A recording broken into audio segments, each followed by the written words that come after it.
Good morning, everyone. If everyone could please take your seats, we're going to get ready to start the meeting. Louder. Good morning, everyone. Take a deep breath here. I know we have a traffic accident, so some of our commissioners are still coming in, but we're going to go ahead and get started. Shh. There we go. Could I have a roll call, please? Mayor Baxter. Commissioner Flores. Here. Commissioner Marino. Present. Commissioner Powell. Here. Commissioner Sachs. Here. Commissioner Weiss. Here. Vice Mayor Woodward. Here. Thank you. Thank you. I've asked Commissioner Weiss to lead us in the invocation, and then we'll have the Pledge of Allegiance. If you can, please stand.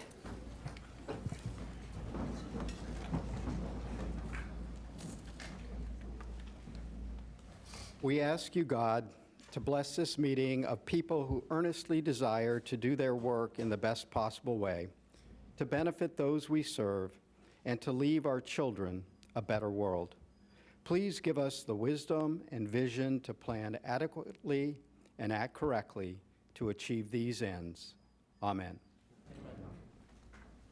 I pledge allegiance to the flag of the United States of America, to the republic for which it stands, one nation, under God, indivisible, with liberty and justice for all.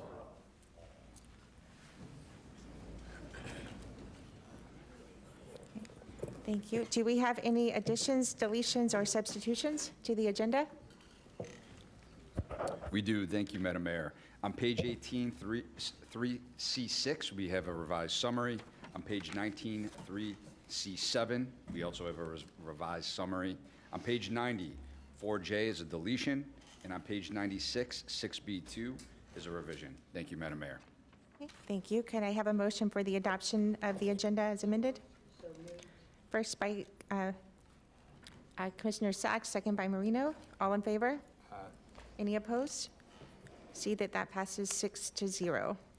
Would anyone like to pull an item from the consent agenda?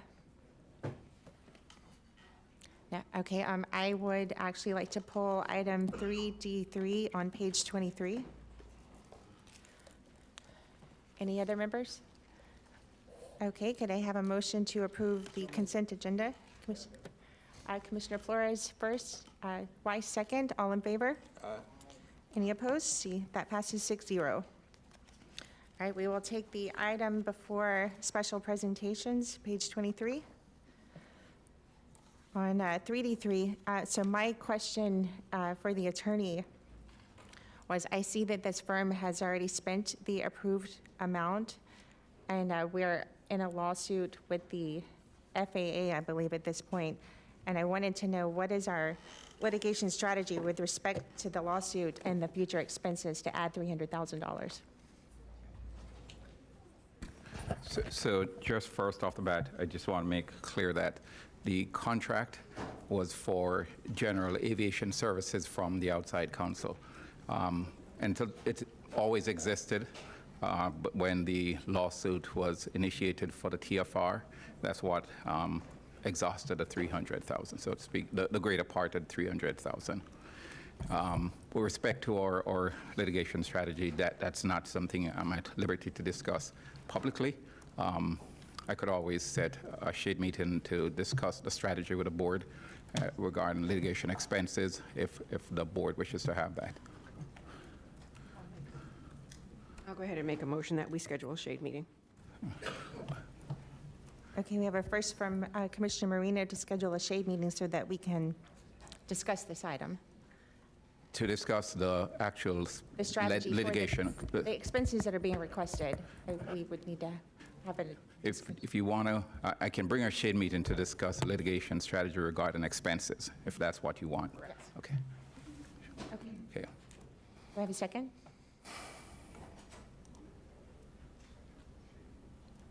For our shade meeting? A second by Commissioner Sachs. Thank you. So all in favor? Right.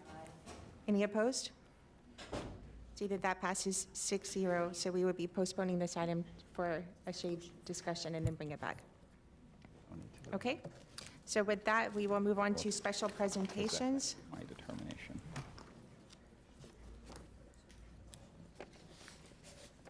And Commissioner Sachs, I believe Okay. one of yours is running behind, so we're going to reorder the Boca Achievement Center. I will go ahead and go first. Does anyone else need to reorder? Just, exactly. I did. Did we So- not do a motion to approve? I'm sorry. No, you talked about the shade meeting, but you didn't talk about the actual contract. Because as of now, there's expenses pending that haven't been paid, hence the motion to extend the contract.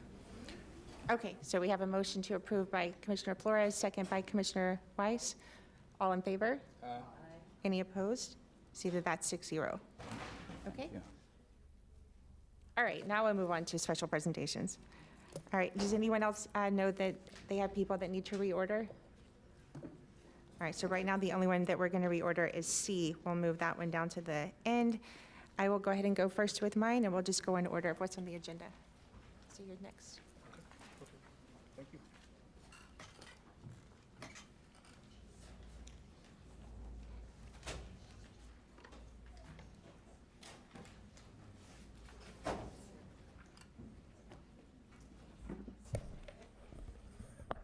Okay, I have the Veterans and First Responders Proclamation. If I could please have Dr. James Green, Keith Klingskill, Natalie Vasquez, Ryan Holtgren, Jason St. John, Ryan Gamby, Brian Ochoa, Thomas Schubert, and any other military veterans or first responders who would please like to come forward for this proclamation.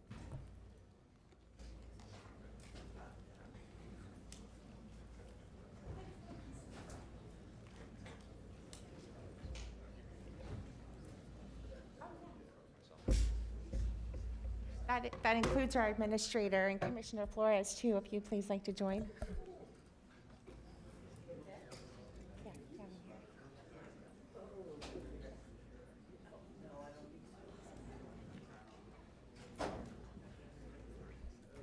Thank you.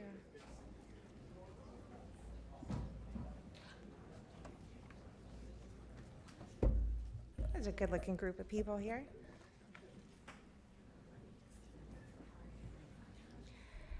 Okay, we are declaring August 2026 as Veterans and First Responders Month. Whereas the safety, security, and prosperity of our communities depend heavily on the unwavering dedication, courage, and sacrifice of our military veterans and first responders. And whereas veterans have answered the call to defend our nation's freedoms abroad, returning to civilian life to serve as leaders, mentors, and pillars of our society. And whereas first responders, including law enforcement, firefighters, paramedics, EMTs, and dispatchers, selflessly respond to emergencies and confront dangerous situations to protect lives, preserve property, and ensure the safety and well-being of those they serve. Whereas it is fitting to recognize the immeasurable contributions of our veterans and first responders and to ensure that they are honored, respected, and meaningfully connected within our communities. Whereas tragic accidents and horrific events occur every day, often call for the selfless heroism of our veterans and first responders. Now, therefore, be it proclaimed by the Board of County Commissioners of Palm Beach County, Florida, assembled in regular session this 25th day of August 2026, that August in Palm Beach County is hereby proclaimed Veterans and First Responders Month. Thank you for your service.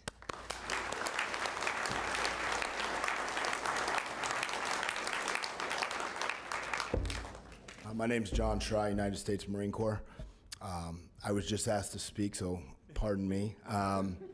I couldn't be more honored as a veteran who was born and raised in Palm Beach County, who also fell to homelessness and a lot of struggles in Palm Beach County, and with the help of the people behind us, really gave me a second chance. And now, as the co-chair of the Veteran Service Advisory Board for the county, I am so proud and honored to be able to speak for all of you back here, and I appreciate all of your sacrifice. And I just hope that we, as a county, can continue to build on the progress that we've made lately and really help our veterans, because they are out there struggling, and we need to do more. Thank you.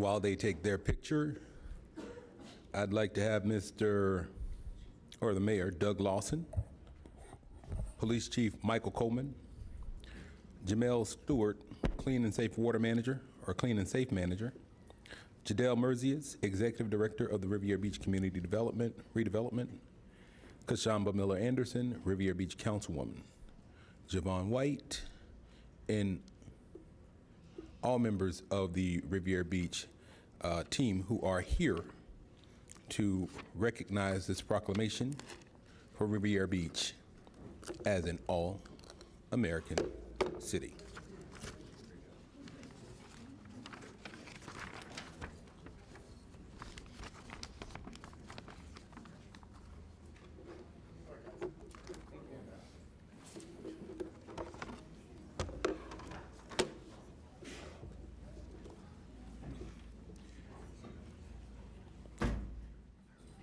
Whereas the city of Riviera Beach has earned national distinction as the recipient of the 2026 All-American City Award, one of the nation's most prestigious honors recognizing excellence in civic engagement, innovation, collaboration, and community-driven solutions.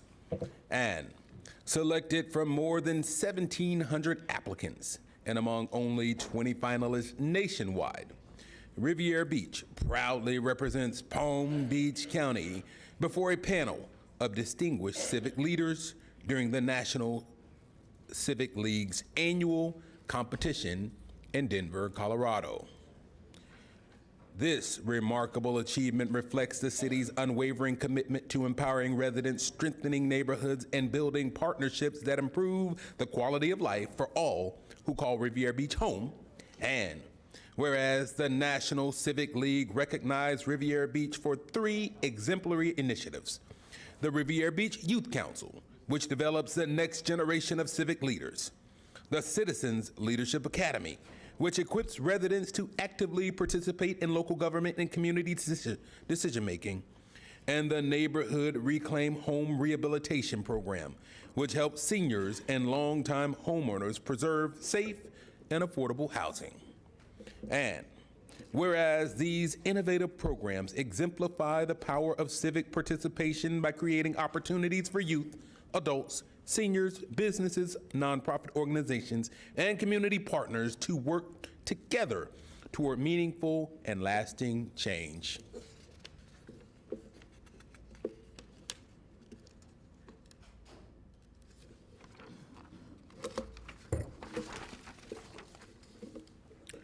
Whereas, under the leadership of Mayor Douglas Lawson, the City Council, City Manager, municipal staff, and countless dedicated residents, Riviera Beach has demonstrated that inclusive leadership, collaboration, and community pride are the foundation of a thriving city. The city of Riviera Beach joins an elite group of communities across the United States recognized for creating lasting civic impact and serves as an inspiration not only throughout Palm Beach County, but across the state of Florida and this nation. Now, therefore, be it proclaimed by the Board of County Commissioners of Palm Beach County, Florida, assembled in regular session on this 25th day of August 2026, that the board recognizes the city of Riviera Beach as the 2026 All-American City Award winner.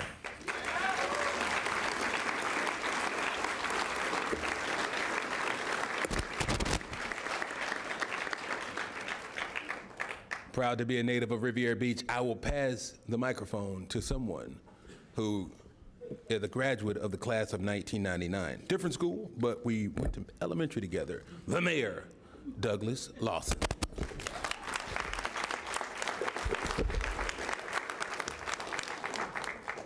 County Administrator, Board, County Commissioners, and especially our representative, our native Commissioner Bobby Powell Jr., I want to make sure that everybody understands the reason we're standing here is because Riviera Beach is on the national map. Our city has shown that we're growing, we're thriving, and we're open for business. This great city, this prestigious award is not just for the board, not for the person that put the application in, not just for this county or the city, but it's for the people. The people of Riviera Beach have shown that we're going to thrive, we're going to continue to prosper, we're going to continue to show through programming, through commitment, through dedication, that we're going to be open for business and the very best city in Palm Beach County and the United States to live, work, and play. On behalf of the great city, I'm Doug Lawson. I have my colleague, Ms. Miller Anderson. She wanted to say a few quick words, and I know that we have a few moments, but Ms. Miller Anderson is our longest-standing commissioner on the board, so I want to make sure she had a moment. I think the mayor, good morning, everyone. I think the mayor said it all, so I will not prolong it by adding any more to it, other than making sure people understand that our residents and our youth council were very instrumental in making sure that we were able to represent the state of Florida, because we are the only one for the state of Florida that became a winner. So I just want to say thank you to everyone, department heads, staff, yes, and the mayor. Thank you.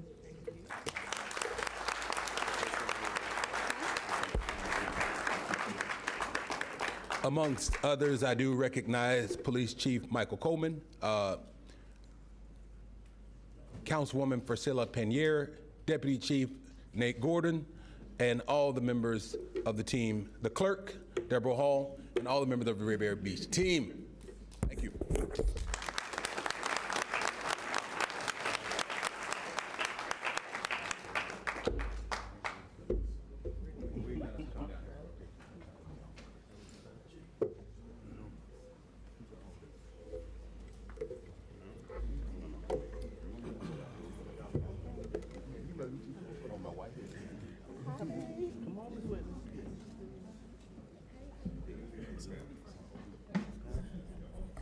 That is indeed quite an honor, All-American City.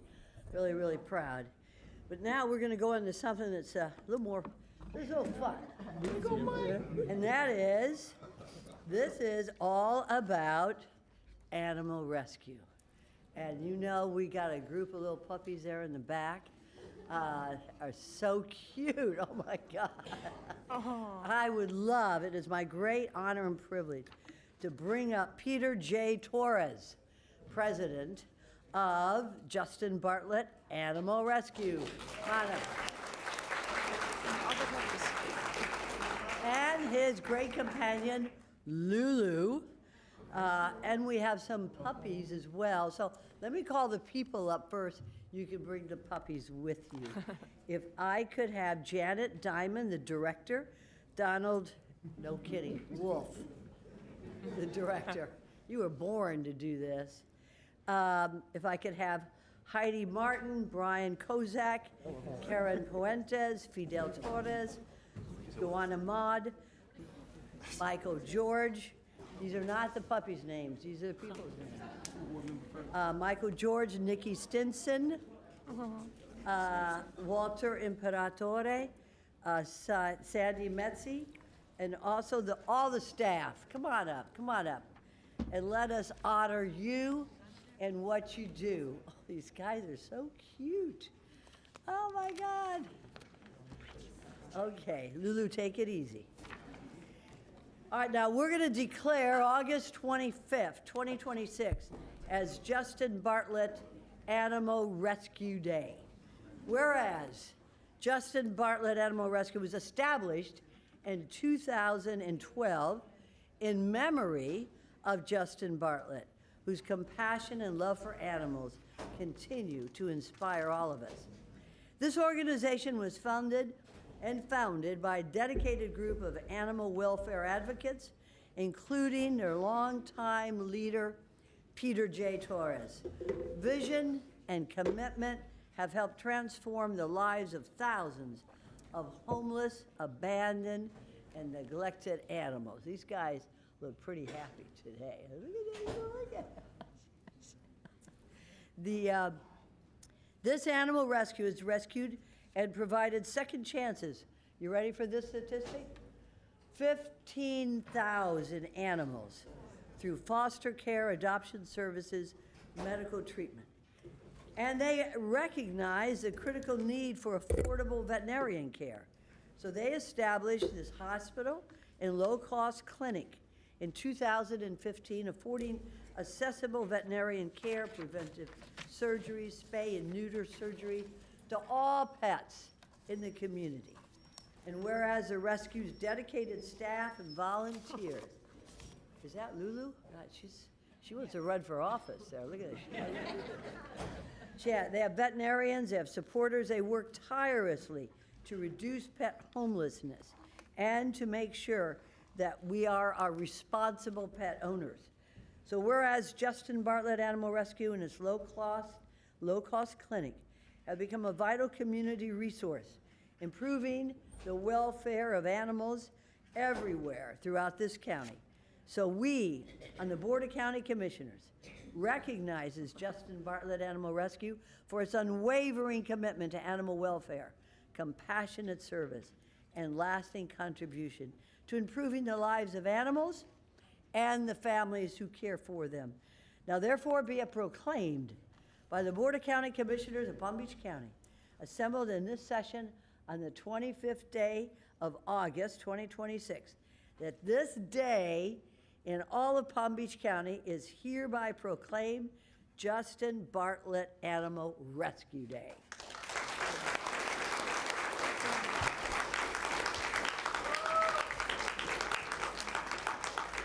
Good morning, everyone. Actually, you took part of my speech. You know, I've been doing rescue in Palm Beach County for about 22 years, and I've seen a lot of commissioners, met a lot of commissioners, but Commissioner Maria Sachs just really did it today. This is a very special moment for us.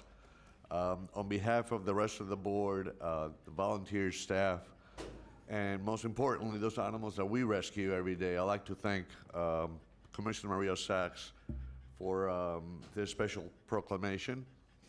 This is really special to us. I also like to thank the rest of the commissioners and everyone that took the time out of the busy schedule today. President Nikki from Wellington Rotary. But you guys are really great, and I really appreciate this. As you guys know, we've been doing rescue for quite some time. And our mission initially was to rescue and offer the animals a second chance. Throughout the years, we also added as Commissioner Sachs mentioned, low-cost animal hospitals. And today we're lucky to say we have 3 low-cost animal hospitals throughout the county, expanding into Broward County as well. And we wouldn't be able to do it without your support and the volunteers. So for that, I really thank everyone. I'd like to definitely thank Commissioner Sachs, because she understands that animal lives really do matter. So thank you so much.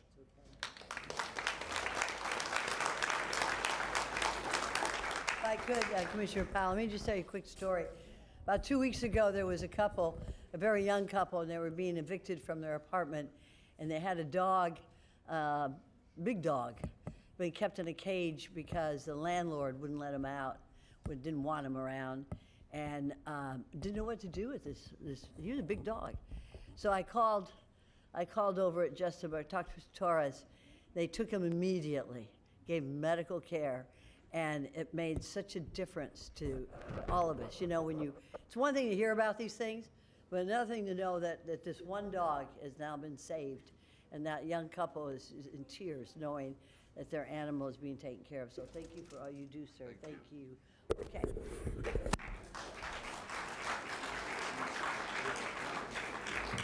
Thank you, Commissioner Sachs. And now we know the answer to that question. Who let the dogs out?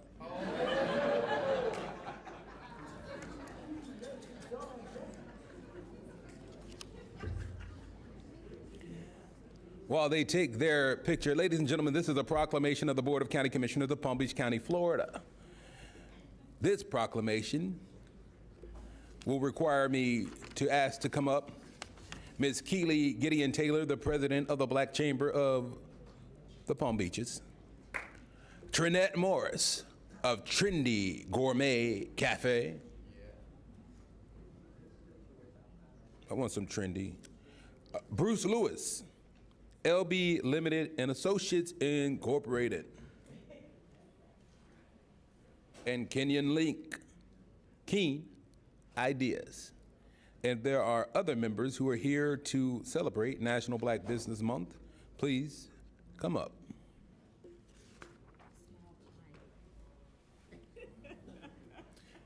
As they say, I'd rather have 4 quarters than 100 pennies. It's equality. All right, now we'll declare August 2026 as National Black Business Month. Whereas Palm Beach County benefits from the significant contributions of Black entrepreneurs whose leadership and enterprise strengthen the local economy, enrich the cultural fabric of the county, and enhance the quality of life for residents throughout Palm Beach County and the community. And the month of August is observed as National Black Business Month, an annual observance established nearly 2 decades ago to recognize the achievements, contributions, innovation, resilience, and historic progress of Black-owned businesses and entrepreneurs across the United States. And Palm Beach County is home to a growing community of Black-owned businesses that create jobs, generate economic opportunities, and provide valuable goods and services to residents and visitors alike. And whereas these businesses demonstrate creativity, innovation, leadership, and entrepreneurial spirit, strengthening the local economy, enriching communities throughout the county, and collaboration among local governments, chambers of commerce, educational institutions, nonprofit organizations, and community partners help support economic opportunity, growth, and success of Black businesses and Black-owned businesses. And whereas National Black Business Month recognizes the contributions of entrepreneurs and small businesses to the local economy and encourage residents, businesses, public agencies, and community organizations to support local economic growth and business development.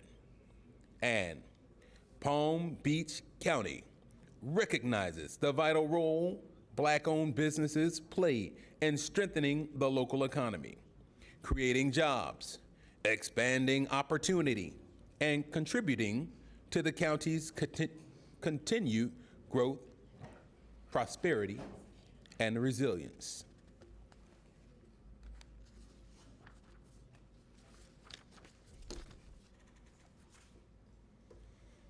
Now, therefore be it proclaimed by the Board of County Commissioners of Palm Beach County, Florida, assembled in regular session on this 25th day of August 2026, that August 2026 in Palm Beach County is hereby proclaimed National Black Business Month.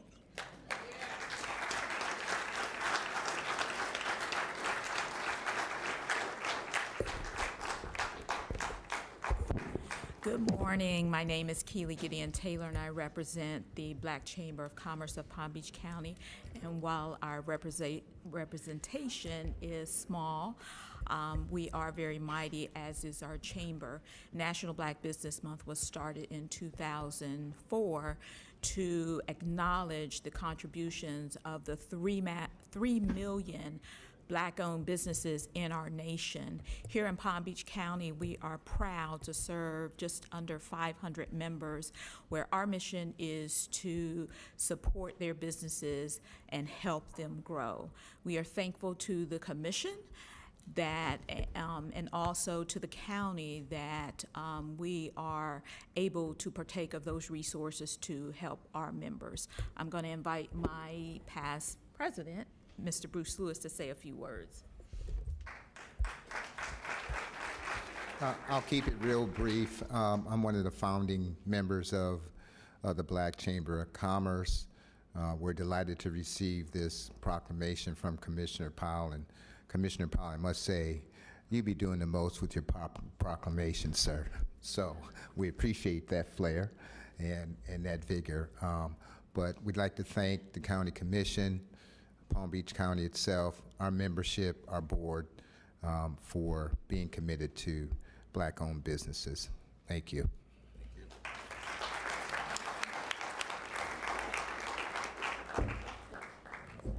Now I'd like to skip to a proclamation that was sponsored by our mayor, Sarah Baxter, and this is going to be for International Overdose Awareness Day. So if I could have these folks come forward, please. I'd like to have Darcy Alvarez, Yanni Quiles, Cynthia Paquino. Also, I'd like to have Andy McGinnis, Amber Coronel, Matthew Simmons, Altian Marquise, Aaron Selman. I don't know where you are, but come on up wherever you are. Diane Carney, J. Max Liff, Robert Carney, Diane Carney, and of course Jeffrey Palmer. If y'all could come on up, I appreciate it. Every year on August 31st, International Overdose Awareness Day is observed in communities around the world to raise awareness of drug overdose, to reduce the stigma associated with substance use disorder, and acknowledge the great experience and sadness by families, friends, and communities as we remember those who have died or experienced injury as a result of a drug overdose.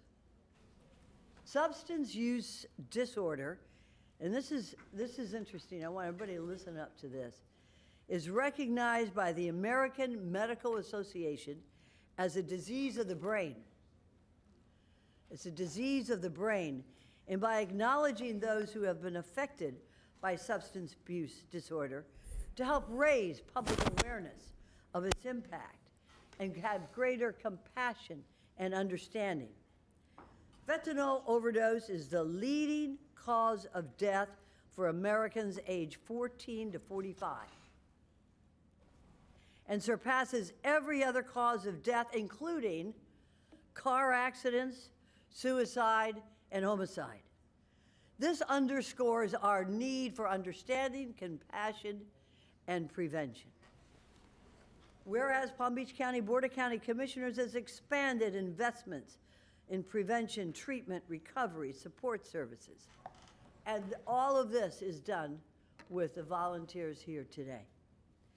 And I want you to hear this next statement. Palm Beach County is the first county of 67 counties in the state of Florida to establish a syringe services program that improves public health and safety while creating pathways for treatment and recovery support services. 4 community recovery hubs have been established in our county to expand access to recovery resources and support our families at every stage of recovery, and to embrace all pathways to recovery and compassion and become part of our community. So therefore, be it proclaimed by the Board of County Commissioners, assembled in regular session on this 25th day of August, 2026, that this day, August, is proclaimed International Overdose Awareness Day. Thank you so much.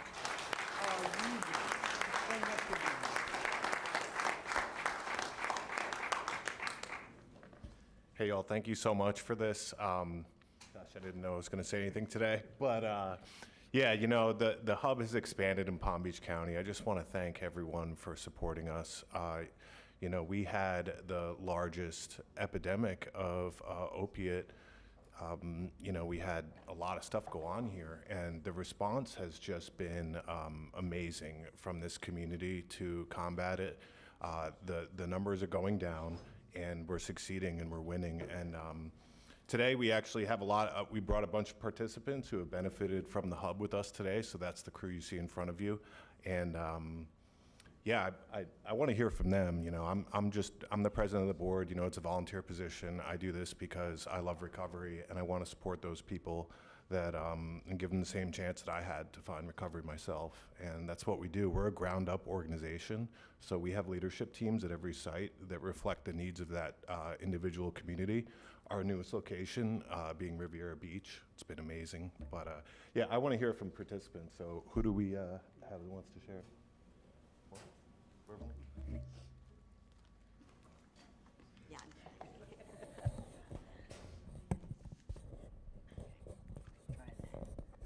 Hello? Yeah? Okay. Good morning. Thank you for having me. My name is Amber. I am a participant of the Delray Beach Hub. I am in my first year of recovery. If it wasn't for the hub, I don't know where I would be at this point. Cynthia is a pleasure to work with. She's the leader of the hub in Delray. And with her help and all the benefits that the hub offers, I've been able to get assistance, not just with transportation, with the bus pass. There's also assistance with living in a sober home that otherwise I really would be homeless at this moment. They've assisted me with being able to come to the hub, use their computers, use their books, use the resources for me to get a resume, to go to job interviews and obtain a job, which I currently have a part-time job.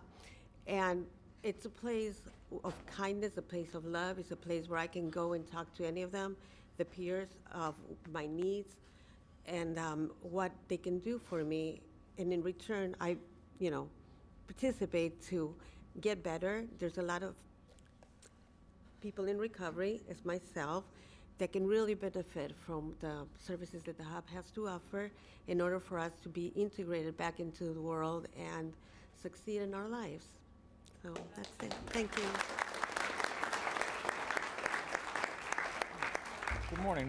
My name is Jeff Palmer. I'm too in recovery, and the hub for me has been an impactful, pivotal part of my recovery and its journey. And part of the hub, it's one hand helping the other, and in the transition of recovery, that's what we aim to do.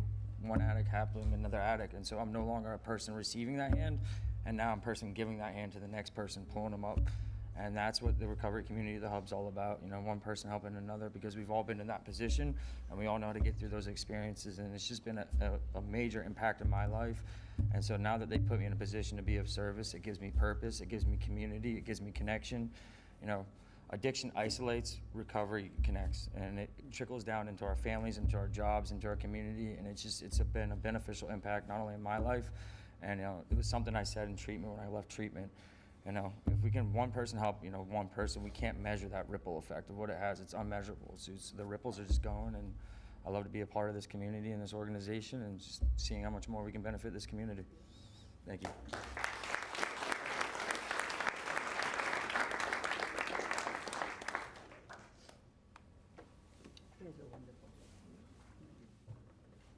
While they're taking their picture, Neil London, and if you brought anybody else with you, can you join me up here? Back here.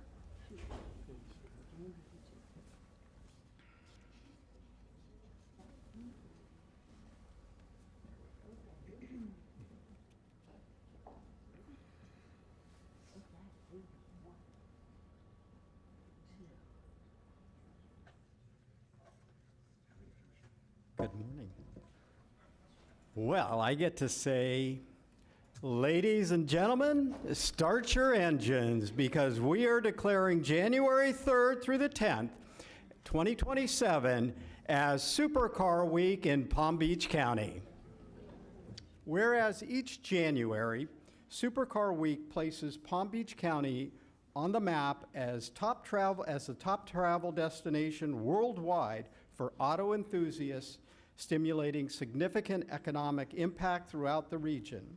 And whereas the producers of Supercar Week, along with their sponsors, will host the 17th annual Supercar Week Waterfront Finale on Sunday, January 10th, 2027, along the West Palm Beach waterfront as the closing event of its week-long auto-related festivities, and the largest auto event of its kind in South Florida.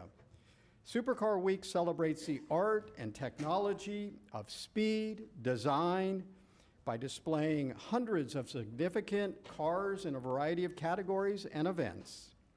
Whereas Supercar Week events are open to the public, offering free admission to fun-filled, family-oriented activities featuring live entertainment, food vendors, and industry and educational exhibits, highlighting the art, design, manufacturing, performance, racing, safe driving, and the latest technological developments in the world of consumer vehicles and motorsports.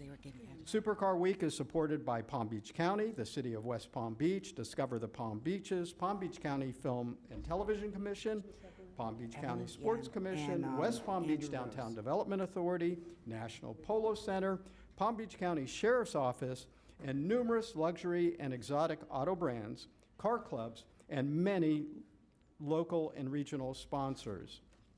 And whereas Supercar Week produces a week-long series of auto enthusiast events throughout Palm Beach County, including in Palm Beach, West Palm Beach, Wellington, Palm Beach Gardens, Jupiter, Boca Raton, and Delray Beach. Now, therefore, be it proclaimed by the Board of County Commissioners assembled here in regular session on this 25th day of August, 2026, that on January 3rd through 10th in Palm Beach County, Florida, is hereby proclaimed Supercar Week.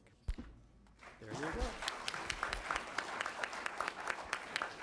Thank you, Commissioner, and thank you to all the commissioners that are here today and to anybody in the audience. This is it's a pretty hard act to follow. We had Riviera Beach, we had puppies on, we had first responders. We're just a couple of guys that really like cars. We really love entertaining the public. Tom's been with us from day one. He's my closest partner in this venture. And there's really only 3 of us that really put this together every year. It's 9 days of auto enthusiast events held throughout Palm Beach County in an effort to define Palm Beach County as a true auto enthusiast travel destination every year, the second week of January. It's our 17th year.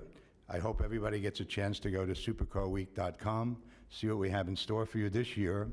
We actually moved a very prestigious event that Jay Leno used to call the Pebble Beach of the East Coast. It was previously called the Boca Concourse de Elegance, and we took it over 4 years ago and recreated it for the waterfront, and it's now a very special display within our 1 mile show on the Flagler Drive waterfront. It's now called Elegance Palm Beach and features over $150 million worth of classic cars like 1922 Duesenbergs, an 1898 Cadillac. So we have cars going back from 1898 all the way to current Ferraris, Lamborghinis, Paganis, whatever you have. Cadillac has been a great sponsor. Our local dealership on 45th Street has been a tremendous supporter of ours, and we want to thank them personally.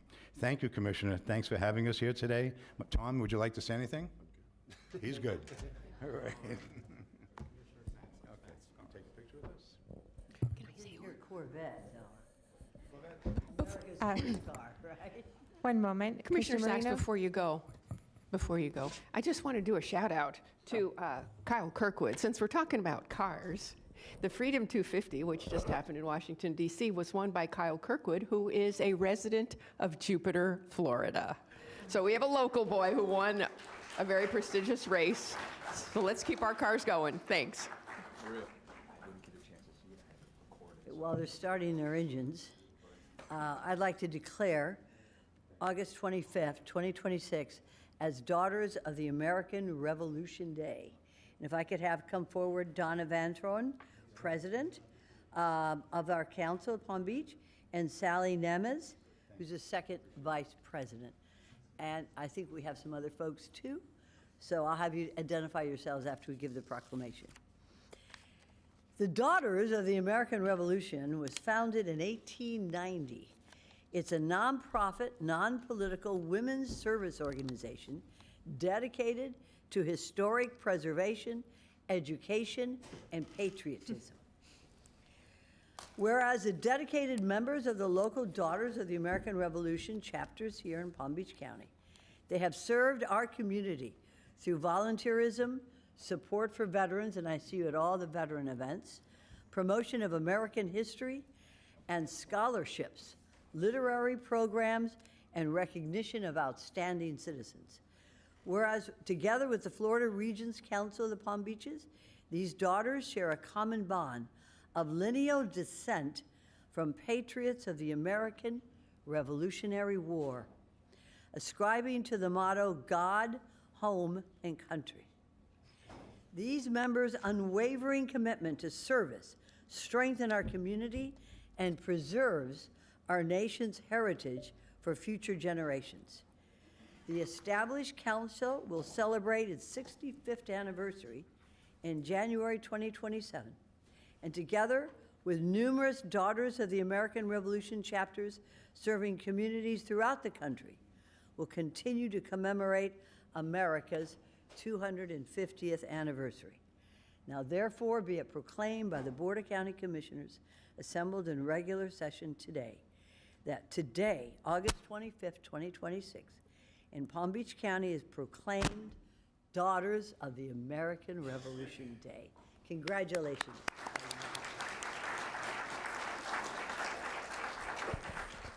Thank you so very much, Commissioner Sachs. I'm very proud to stand here as the direct descendant of numerous patriots from the American Revolution, from New Jersey, Pennsylvania, and Virginia. I grew up just outside of Philadelphia, and every school trip until 12th grade was to Independence Hall and Liberty Bell and Betsy Ross House and Washington Crossing State Park and Valley Forge. I was inundated with American history. But it wasn't until I moved to Florida and became part of the ESTA hockey chapter of the Daughters of the American Revolution that I really learned firsthand their dedication to enhancing education and public service and patriotism. It's an honor to be here as the regent, and even a greater honor to be able to introduce you, Commissioner Sachs, to our Florida State Regent, who is also from the area, Kim Zeman. Thank you, everyone. I'm honored to be here on behalf of the Florida State Society Daughters of the American Revolution. We have several chapters in Palm Beach County, and throughout the state. We have 112 chapters and 11,300 members currently. So if anyone thinks they have a patriot, we'd love to hear from you. You can join us in helping us salute our veterans and educate our children on our history. And Commissioner Sachs, we thank you for all that you do to help support us in all of our endeavors. Thank you.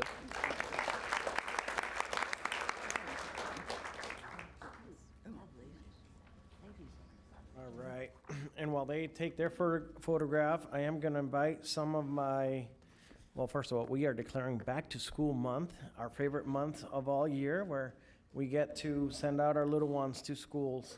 And we have a little bit peace of mind. So with that being said, I would like to invite our principals. I believe I have Okehili, I have Liberty Park, John I, Berkshire.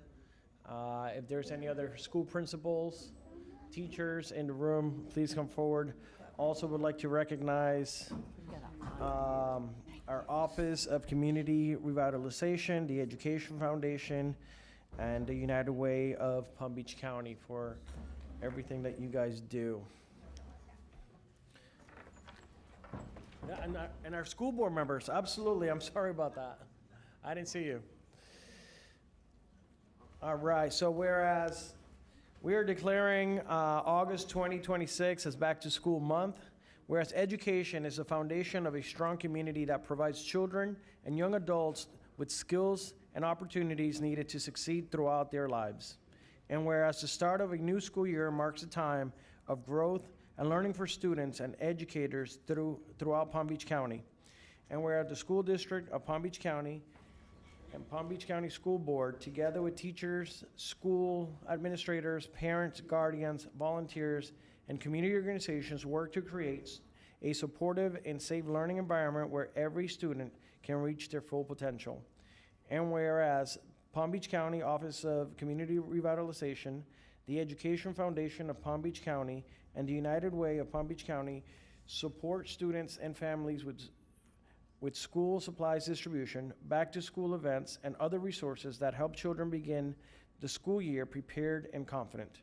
And whereas the county recognizes these departments, organizations, and their community partners for strengthening educational excellence and helping prepare Palm Beach County students for a successful future. And whereas Back to School Month serves as an opportunity to celebrate students and teachers while encouraging family engagement to inspire the community to invest in the success of the next generation. Now therefore be it proclaimed by the Board of County Commissioners of Palm Beach County, Florida, assembled on this regular session on this 25th day of August 2026, that August 2026 in Palm Beach County is hereby proclaimed Back to School Month.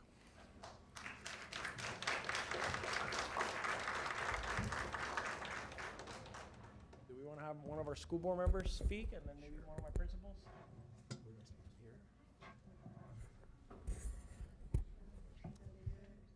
Good morning. Vice Mayor Woodard, my own County Commissioner, Distinguished County Commissioner Maria Marino, members of the Commission. I'm Vice Chair Matt Lane, and I'm here on behalf of the school board to thank you for this proclamation. And what I want people to know is that the school district of Palm Beach County is an A-rated school district. Additionally, the Florida Department of Education recently designated us as being one of Florida's academically high-performing school districts. Our graduates last year went to Harvard, Yale, Stanford, Wharton School of Business, Brown, Princeton, Dartmouth, Vanderbilt, Duke, Northwestern, University of Florida, Florida State, University of Miami, Johns Hopkins, and MIT, among others. We are your best choice in Palm Beach County. Additionally, there's going to be a referendum coming up to support the existing half-penny sales tax. And we're asking you to support that because we need that money. 50% of that money goes to support our teachers, for teacher salaries. 25% of that money goes to support safety for our students, which we all care about deeply. The remainder covers vocational training for our students, career and technical education, choice programming, and literacy programming, because if you can't read, you can't learn. So once again, we're asking for the community's support this November. Once again, I'm Matt Lane. It's my honor to be here. Thank you so much. That's 5 times already. Ms. Morales? Oh. Good morning, Commissioner Flores. I'm School Board Member Edwin Ferguson. I was voluntold by our principals that I will speak on their behalf, so I'll be very brief. Also, I want to recognize Diamond View. I'm sorry, we have 180 plus schools. Yes. Diamond View, we forgot to recognize them as well. Thank you for this recognition. School is off to a great start, but I would like to take this time to just encourage Palm Beach County at large to focus on encouraging our children, because we know children who start ahead tend to stay ahead, and unfortunately, those who start behind tend to stay behind. So as they move along the pathway to adulthood, let us forever focus on scholarship and also focus on technical education. Support them and let them know that they can persevere through hard times, and by doing that, they can stand as a testament, which will then uplift all of our residents here in Palm Beach County and across the state, because that is one thing that I think distinguishes us as a nation, and is that we have that grit and that focus on improving ourselves at all times. So again, thank you for the recognition, and we're going to stop now because we're all ready to get back to work. Thank you.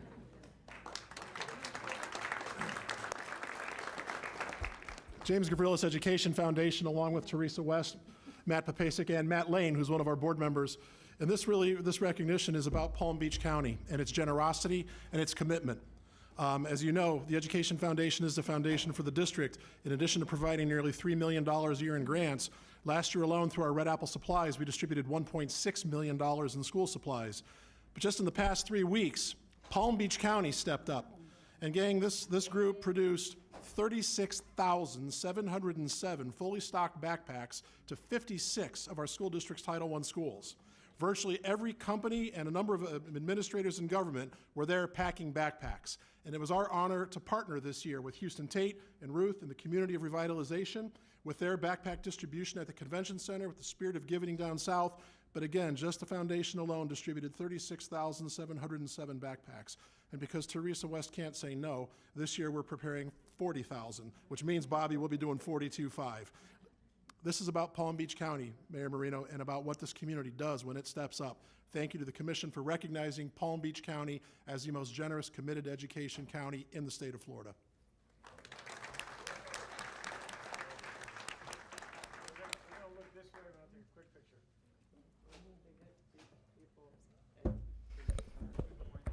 Okay, we're going to go from education to sports, back to sports. It's my honor today to do the proclamation for National Golf Month, and I've got a bunch of folks in the audience that are going to come up. So it's a long list. Jennifer Cirillo, Paul Connell, Indira Prasad, Eric Ryan, Tevin Ali, Eric Garber, Sharon Painter, Sean Steineman, Rick Smolin, Juan Calderon, George Dixon, Scott Markowitz, Harlan Kaplan, Blair Dimitro, Terry McGuire, Jeff Losted, Zach Newell, Carl Mistretta, and a bunch of folks from the first tee of the Palm Beaches. And for those of you that don't know, I'm a professional golfer. I did not injure myself playing golf. I'm sorry to say that. It was not that sexy. But I do have a ruptured Achilles, so if you see me fall every once in a while, you'll know why. But golf is what brought me to the state of Florida. And for those of you that don't know, we are the #1 county in the nation for golf courses. Jennifer and I go back and forth with how many courses we have. We have anywhere between 145 to 160. There's 16,000 golf courses in the United States. That means we have 1% of them right here in Palm Beach County. So we are truly the golf capital of the world. So today we are going to recognize Golf Month. So we are declaring August 2026 as National Golf Month, whereas National Golf Month recognizes golf and its contributions to health, recreation, tourism, youth development, environmental stewardship, and local economies throughout the United States. Shh. This is important stuff. Whereas the Palm Beach County Parks and Recreation Department operates 93 holes of championship golf at 5 award-winning public facilities: Osprey Point Golf Course, Okeechobee Golf Course, Park Ridge Golf Course, South Winds Golf Course, and the John Prince Golf Learning Center. And whereas welcoming hundreds of thousands of rounds annually, Palm Beach County Golf provides affordable, accessible, high-quality recreation through facilities that are self-supporting and funded by user fees rather than taxpayer dollars. Our golf courses pay for themselves. I just want everybody to know that. Whereas Palm Beach County generates millions in annual economic activity, supports local jobs, tourism, and business, while it demonstrates leadership in environmental stewardship through Audubon International recognized facilities, responsible water conservation, sustainable turf management practices, and preservation of green spaces. And oh, by the way, in Palm Beach County, I know I keep going off script here, we probably have between 20 to 30,000 acres of golf course land, and that's what the county actually has in preservation land. So not a bad partnership. Okay, where did I leave off? Whereas golf encourages physical activity, mental well-being, social connection, and lifelong recreation while fostering opportunities for people of all backgrounds to participate in a welcoming environment. And whereas Palm Beach County Golf has received national and local recognition, including Osprey Point Golf Course being named the 2026 NGCOA Municipal Golf Course of the Year.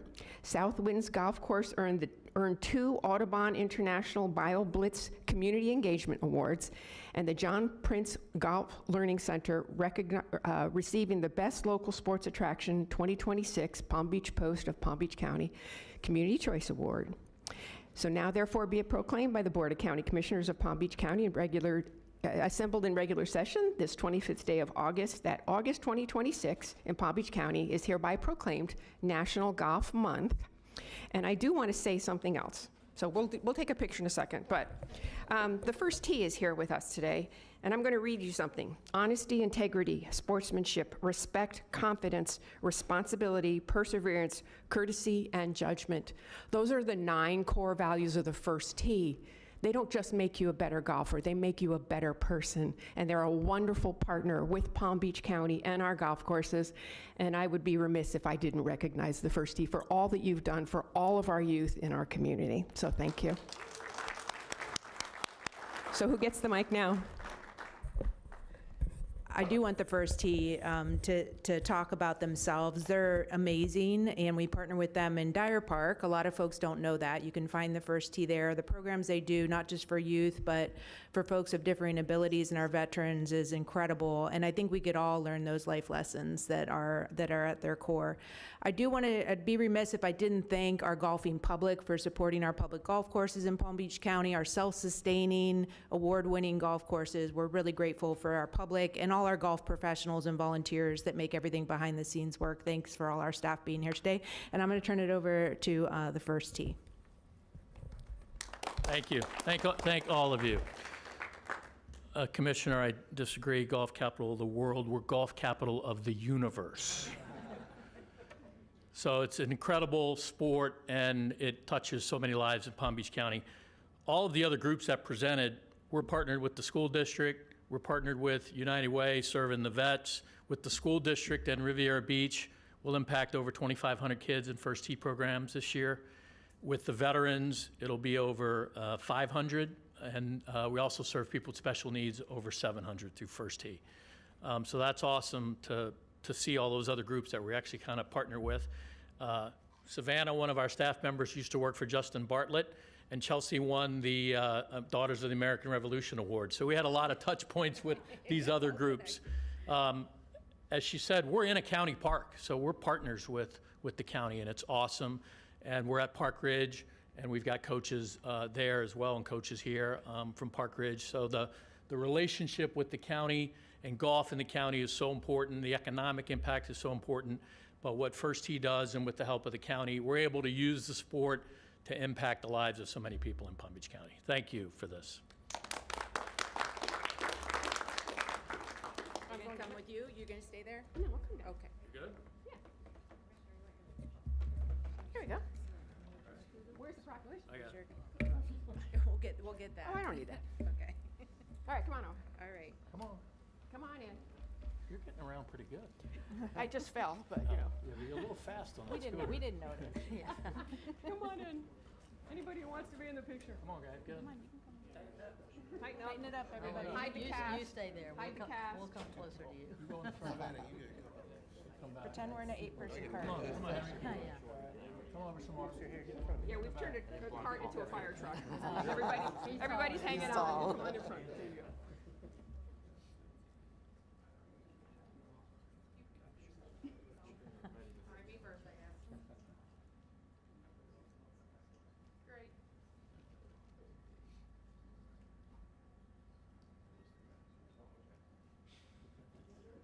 Are we good?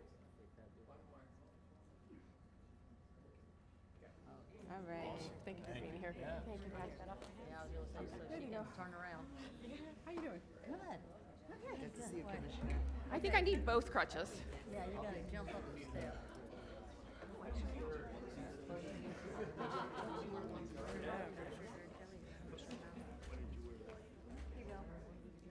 Thank you, Commissioner. Bye, all. Appreciate Bye. you. Bye.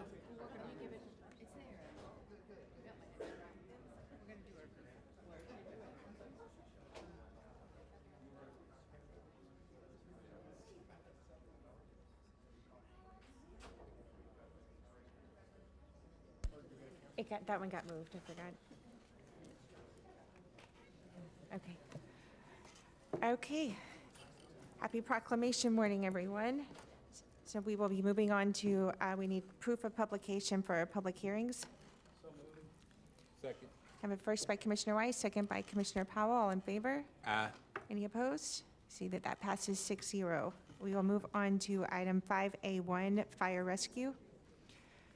Does anyone need a presentation on this? Mayor, I'd like to go ahead and make a motion to move 5A1, A, B, and C. Okay, we have first by Commissioner Weiss for 5A, 1B, and C, with the second by Commissioner Flores. All in favor? Any opposed? Your light is on, Commissioner Weiss?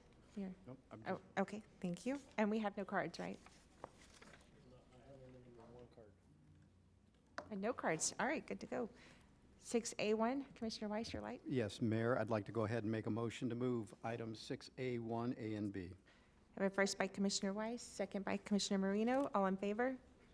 Any opposed? See, that passes 6-0. Moving on to 6B1, Housing and Economic Development.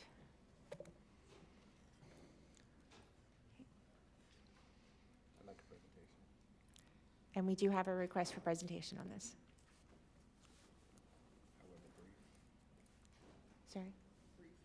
Brief presentation.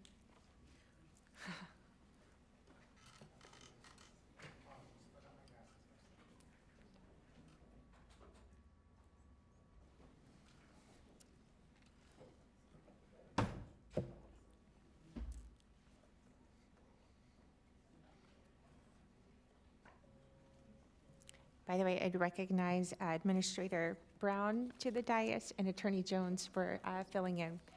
Thank you.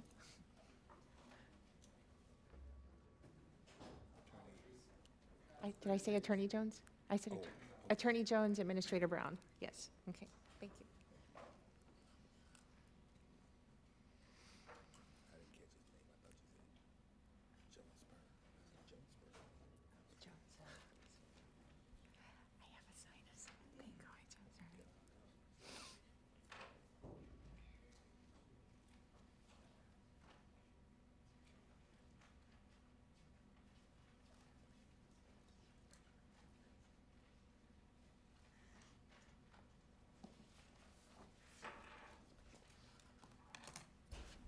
Good morning, Madam Vice Mayor, Commissioners. Mr. Brown, good to see you up there, sir. Apologies for the delay. As I've gotten older in life, I can't do anything without these guys anymore. I have, for the record, Axel Miranda, Department Director, Housing and Economic Development. I have to my right, Division Director Jeff Bolton, Contracts Division, and to my far right, County Assistant Attorney Tim Carey. First item, project that has already been conceptually approved, coming to you today for final approval. Item 6B1, Lake Worth Station.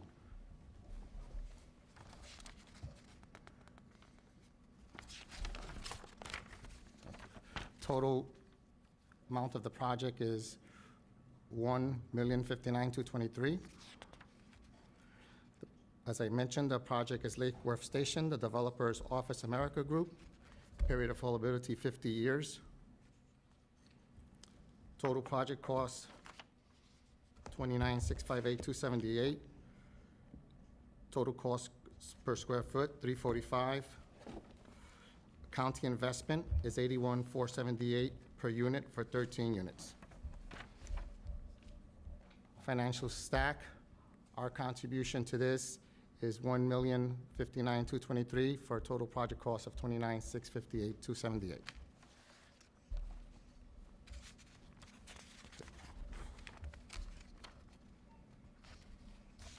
Good.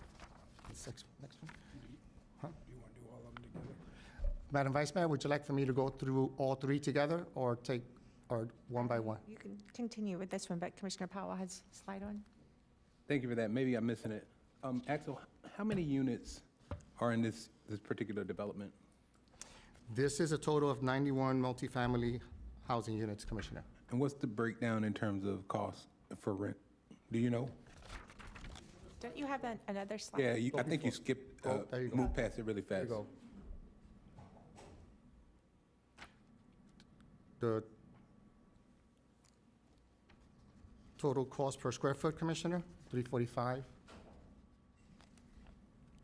The per unit is $81,478.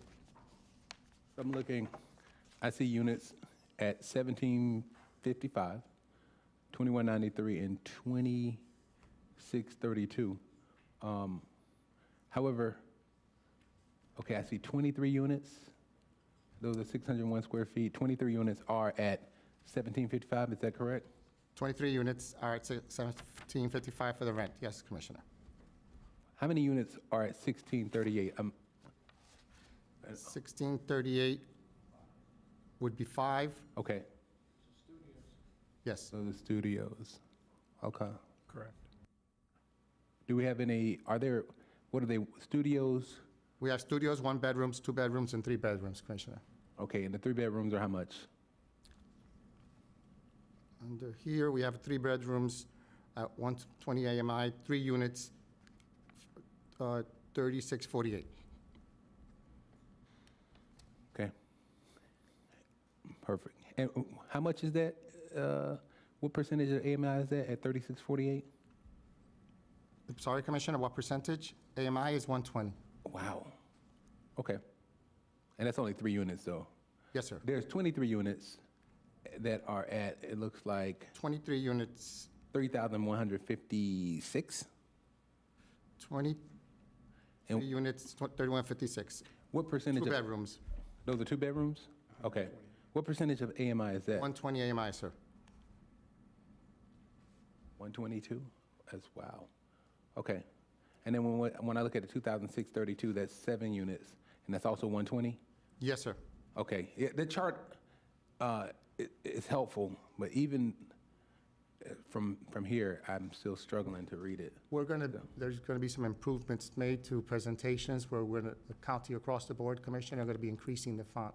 Well, that's okay. I know I got it. Yeah, I'm sure I have it in the backup. So I just wanted to verify and make sure we put it on the record.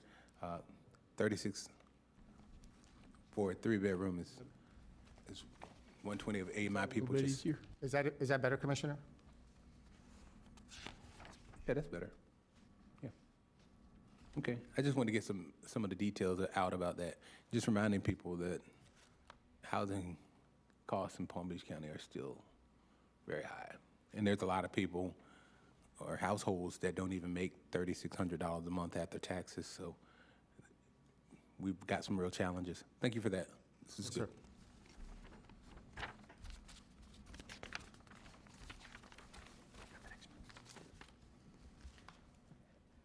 So, sorry, do we have a couple more lights on Commissioner Flores? Good morning, Mr. Miranda. Can we go back to that second slide? One more, right here. Yes, sir. So while this project is 91 units, there's only 13 that are county assisted. So our $1 million really goes divided by those 13. Yes, Commissioner. And the 13 are, can you help me decipher in this chart where so it says 1 bedrooms at 80% AMI. 13 units, yes, sir. The 13 units are all county assisted units, all are 1 bedroom at 80%. Right, so my question is, I'm assuming it's that top line that says 23 units, square footage 601, 1755. Is that the rate for the county assisted rate? And are they gonna also do the same for the other 10? Because you only have 1. Yes. Okay. They have some workforce housing units from the PZB obligations in here too, but we do not fund those with bond money. So, I mean, I just want to call attention to anybody that wants to see what we're looking at here, but I think Commissioner Powell sort of highlighted on this. This is what we, workforce housing, what it costs. I mean, I see a 2-bedroom, $3,156. And Mr. Bolton, I don't know if you can do quick math, but how much do you almost need to earn to be able to be in that 120, to be able to afford that? Because to me, that's not very affordable, in my opinion. 130. It's about 130. Yeah. And this is workforce housing units. And this is just a 2-bedroom. 3 bedrooms are even more expensive. I just want to call out attention to this for people that are listening, that it is really expensive, the market right now. And it's not just here in Palm Beach County, it's across the spectrum, but there's a lot of people that do not make $120,000 a year. And it's one of those things that it's important for us to understand, and every little bit that we can do to have an impact matters. And I'd be remiss if I didn't say this, but this upcoming fiscal year, we are not putting any dollars into housing. And once again, one of the things that I hear every day from my community is affordable housing. And yet we are not making an investment in that realm for this upcoming year. So it's going to take everybody to do this kind of work, but we need to continue to make this a priority. So just want to bring that up. Thank you. Understood, Commissioner. Thank you. Did you have the answer to his question? 132,000, Vice Mayor. 132? Yeah. Okay. And Mr. Brown? Thank you, Vice Mayor, Commissioners. I also just want to remind you, as we fund certain housing bond projects, that we have affordable and/or workforce units. In this particular project, we had the 13 county assistant units, but you also had the 26 other workforce PZB units. I say that to say is the other units are going to be market rate because somehow the developer has to sprinkle some of those market rate units in order for the project to pencil out, in order for it to be financed. So just the thought that, again, this is really a market rate project with affordable and workforce units included. Thank you. And my question was, because you brought up yesterday that some of the units are exchange. How many was that again that are part of the? 20. That is 26 units. 26 units. 26. And which affordability do they fall into? They're workforce housing, so they would be in the, I think they're at the 120 range. The units are typically 60 to 120. It just depends on what the breakdown was. Typically, when they go through the exchange program, they'll have to have some at each tier. Is that what they did in this one? Yes. There's a breakdown. It's spread out? Correct. Okay. All right. So let's take a vote on this project before you present the next one. So could I get a motion for, thank you, Commissioner Marino, for A, B, and C? Approve 6B1. I'm sorry. A motion to approve 6B, 1A, B, and C. Okay. I have a second by Commissioner Weiss. All in favor? Any opposed? See that that passes 6-0. Thank you, Madam Vice Mayor. Next item, 6B2. On December 2nd, 2025, the Board of County Commissioners conceptually approved Housing Bond Loan Program funding for the following project: residences at Martin Manor 2, developer DM redevelopment, and the amount of 4987. This project is an extension of the Boca Raton Housing Authority's Dixie Manor project. Page 2. Affordability period on this is 50 years. Total project cost was $47,947.19. Project square footage, 106.64. Cost per square foot, $477. Our investment here is $47,495 per unit for 105 units. Financial stack, our contribution again is the $4,987 for a total project cost of $47,984,719. Thank you. And I would like to say on this one, this is at the corner of Glades and Dixie, I believe. It was called Dixie Manor, it has a new name, but they actually were able to double the amount of units. This was an affordable housing project from years ago, and they've sort of demolished, but they've doubled in size. Is that correct? That's correct. They added to an existing project. They remodeled the existing project to bring it up to speed, and then they added these units. These are new units as required by the bond program. Okay. All right. Thank you for that. Any questions from? Actually, I have my light on. Okay. Thank you. This is a good example of what we've been striving for. The contribution per unit is lower. We like that. The percentage of in the stack is lower. These were all things, and we've been eking along trying to come up with the right formula for this, but this project fulfills all of that. So thank you, and thank you for the folks that brought it forward, because it's fabulous, and I will go ahead and make the motion to approve 6B, 2A, B, and C. Thank you. Commissioner Marino made the first. Do I have a second? Second by Commissioner Flores. All in favor? Any opposed? See that that passes 6-0. Thank you. Thank you very much. Madam Vice Mayor, with your permission, Please. item 6B3. Again, on In December of 2025, Board of County Commissioners conceptually approved the following project: Wave at Potamkin, developer OHG FL1 Potamkin, in the amount of $10 million. Period of affordability, 99 years. Total project cost, $77,281,909. The total cost per square foot, $312.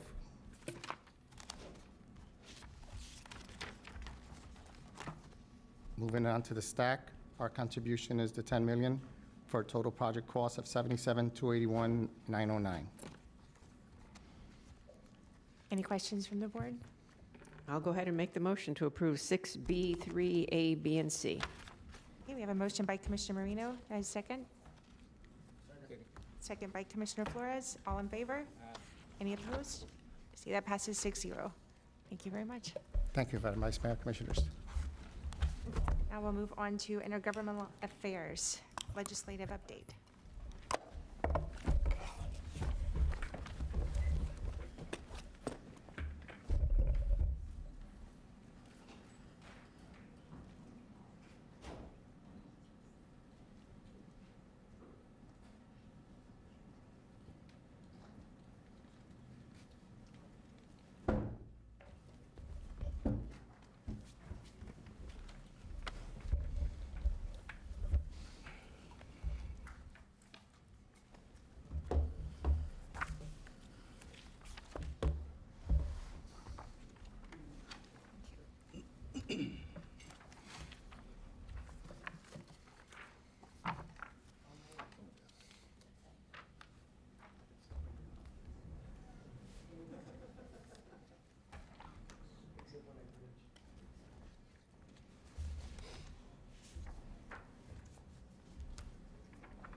Good morning, County Commissioners.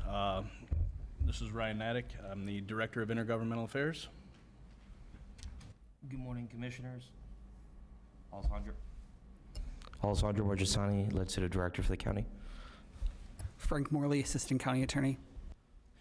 First and foremost, I want to thank the board for all the continued advocacy that you have put forward this year for Palm Beach County. Under the leadership of Administrator Abruzzo, the reorganization, the requested funding that was provided by you, the board, you bolstered our success that we had this year, and it was historic.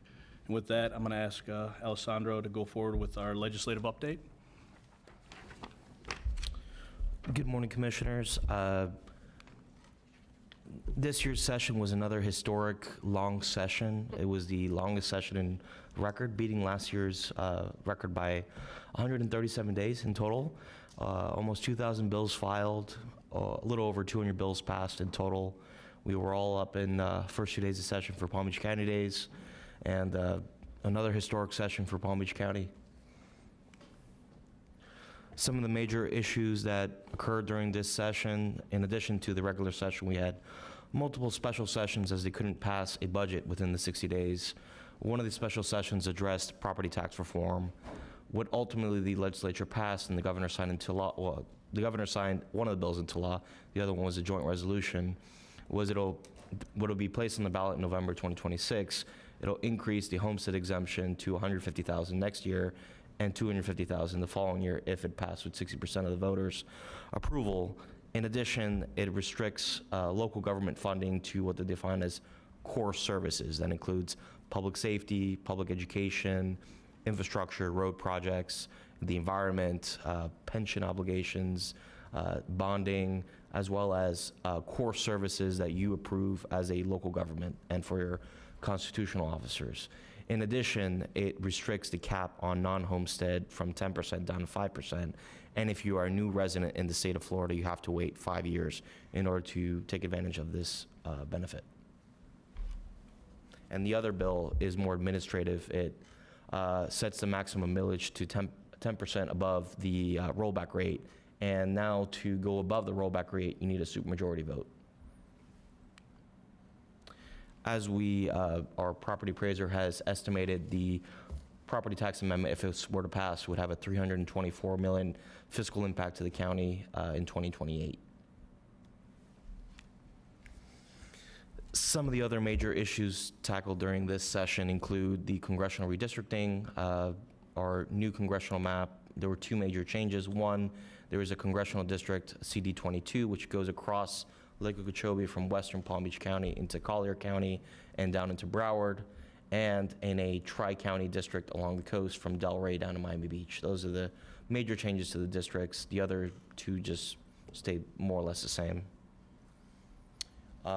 We would like to thank the mayor and her advocacy and leadership on County Rate 880. If it would not have been possible to work with FDOT and the governor's office to get County Rate 880 transferred to the state and accelerate that development, would also like to thank the vice mayor for her leadership and advocacy on tri-rail funding. We were able to secure $60 million in the state budget for to fill the budget gap created by last year's tax package. And I know FDOT's working with tri-rail on finalizing the amount of how much is going to be allocated from that $60 million, but we could not have achieved that success without the vice mayor's leadership. Just taking a look at the budget now, the budget that was passed this year was $117.6 billion that the legislature approved. The governor vetoed $1.6 billion from that budget. Some of the highlights in this year's budget, and I will move on to the next slide. In the Transportation Economic Development silo, there was $40 million allocated for the Job Growth Grant Fund, $165 million for the SHIP program, $70 million for the sales program, and $50 million for the Hometown Heroes program. In our Agriculture and Environment section, there's $60 million for the C-51 reservoir out west, as well as from the Beach Renourishment Program, there are funding for $3 million for Midtown Shore, $1.6 million for the Jupiter Inlet District, $1 million for Lake Worth, Palm Beach, and $500,000 for Boca.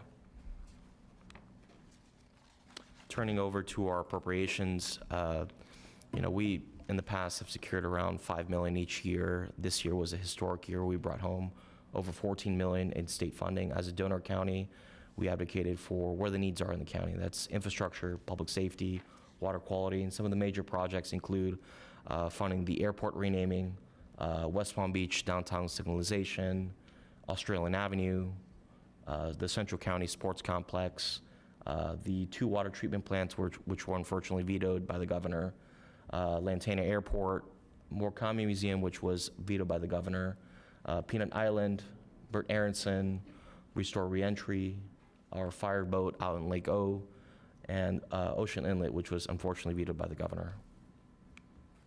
And for our Lake Worth Lagoon, we were able to secure $500,000 for the Green Acres septic to sewer and $330,000 for Peanut Island habitat restoration. The governor unfortunately vetoed the Palm Beach living shoreline. And then for the Locks River, we brought home both projects for the South Indian River Water Control District and for the county, for the town of Jupiter, for their 2 water quality projects.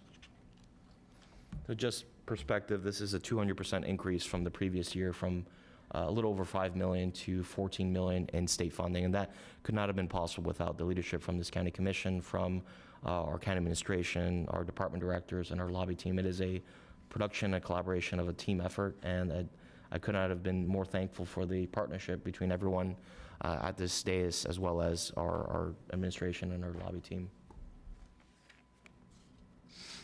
Just a little overview in our tax package. It was $146 million. In this year's tax package, it was a smaller package from relative years. Some of the major highlights include a 3 years sales tax exemption for impact-resistant windows and doors, in addition to the typical school holiday, sale tax holiday, there was a sale tax holiday for hunting, fishing, and camping, as well as for tennis matches for the next 3 years, and some other tax credit provisions as well. Turning over to the Housing and Economic Development section, there were sort of 3 main bills that passed this session in the housing silo. One, SB 594, allows local governments to utilize SHIP dollars for mobile homes, relocation, and emergency repair assistance. And the other two were technical tweaks to the Live Local Act in its 4th iteration, clarifying that farm commercial operations are not applicable, as well as allowing land owned by cities and counties to qualify, as well as school districts, for the Live Local. One moment, Commissioner Powell? Alessandro, thank you. Yes. Which bill allows mobile homes to be used for SHIP? Senate Bill 594. Okay, so you're on 594 now? Now I am on Senate Bill. You went relatively fast, so. Sorry. Senate Bill 962 and HB 1389. They're go hand in hand in terms of the Live Local. So Senate Bill 594 was the mobile home. I'm now on Senate Bill 962 and House Bill 1389. 962 does what? Senate Bill 594 was the mobile homes relocation. I am now on HB 1389. HB 1389 is also the mobile home? It's Live Local. It's Live Local? Yep. 1389 and 962 are Live Local? Correct. Are they the same bill or are they separate bills? Separate bills, but Okay. the provision in 962 is also in 1389. That's why they kind of go hand in hand. The same provision is in both bills? Correct. And both bills passed? Correct. Okay, interesting. Thank you. In addition, in the Live Local, a tweak was made to allow land owned by cities, counties, school districts, and places of worship to now participate in the Live Local Act, and the local governments have to approve those projects. Some other tweaks were made in terms of the tax credit provisions. About 3 years ago, there was a opt-out provision put into the tax package for Live Local projects. If the local government had a surplus of affordable housing as determined by the Schimberg Center and the UF, they could opt out of the property tax exemption. That has now been revised, so instead of a 1-year surplus, it is now a 3-year surplus. That provides more confidence in the markets for the deals to pencil out. Thank you. How does Schimberg determine that? Do we need to call on Schimberg, or do they automatically determine? They automatically. So they determine there's a 3-year surplus of affordable housing, so the local government could opt out. Correct. And University of Florida Schimberg Center would determine that they have the funding. I'm just curious how they determine this. Do they just go around, or do you, like, say Palm Beach County, we think we have a surplus, So we request this? they do it by the metropolitan statistical area. So, for example, Pasco County had a lot of issues with the Live Local Act a few years ago. So the Senate president at the time made this provision in the tax package to alleviate the concerns. But at the same time, by doing it by metropolitan statistical area rather than by county, it shows that Pasco County is at a surplus, and that allows Pinellas County, Hillsborough County, Hernando County, as well as the same thing happened in Central Florida, where you have Orange County, Seminole County, sort of the Tampa Bay area and the Central Florida area both started opting out of the Live Local property tax exemption. So they do it by metropolitan statistical area? Correct. And this is for everybody because I don't understand, how do people determine what a metropolitan statistical area is? Is that by the census, or is that something that people just determine, hey, you're a metropolitan? Yeah, so that designation is determined federally by HUD. Okay. They just use the same standards as federal, they do federally. So if I wanted to find out where all the MSAs were in Florida, I would go where? I will definitely pull a Schimberg report, and we will send it over so you can see the different MSAs. All right, let me know, because I also want to, it's not just for me, there's people who I'm sure are watching at home who would like to know this information as well. I would imagine that Florida Housing's website also has a list of all the MSAs, the Florida Housing Finance Corporation in Tallahassee. Florida Housing Finance Corporation would have this as well. I would imagine so, but I can double check. Perfect. Thank you for that. just want to make sure we put it out there because sometimes people want to know. Sure. I'm just going to stick to the bills that passed this session. So turning to the next slide, just wanted to comment. So 10 years ago, 11 opportunity zones were selected from Palm Beach County by Governor then Scott. And just for background, opportunity zones are areas in need of workforce housing or a lot of economic growth, because there might be warehouses coming in, industry or jobs or housing. So these, with the team at Housing and Economic Development, along with the leadership of Deputy County Administrator Jonathan Brown, they identified 80 locations that were eligible for opportunity census, and we submitted 20 to the state's consideration. Along with our lobby team and our office, we worked with the governor's office and Florida Commerce to advocate for those 20 to be selected in this year's iteration of opportunity zones. We expect this fall the governor to make his recommendations to the federal government, and then for those to go into effect January 1st, 2027. Hold on a second, Commissioner Flores. Yeah, first of all, to the team, Mr. Brown, your team, and to our legislative team, thank you for helping with these opportunity zones. I know that we work very diligently to identify the tracks, so thank you. In regards to that, what are we hearing? I mean, has there been anything said so far as to is the governor going to respect the census tracts that were sent, or is he going to make his own changes like he has in the past? What are we hearing? So the governor has not officially submitted his recommendations. We were in constant contact through our lobby team with the governor's office. We have had calls with both Florida Commerce and the governor's office. There was a collaboration this time around with both the municipalities as well as with the business community. There was a recommendation that developers, if they have certain projects in those opportunity zones, that they also send letters of support to the governor's office so that they communicate the importance of those zones to be selected in this year's iteration. So I think that collaboration between our chambers, our economic council, our municipalities, the League of Cities, as well as with the county, we're in a very strong position to have more than the previous iteration of last 10 years ago, 11 zones being selected.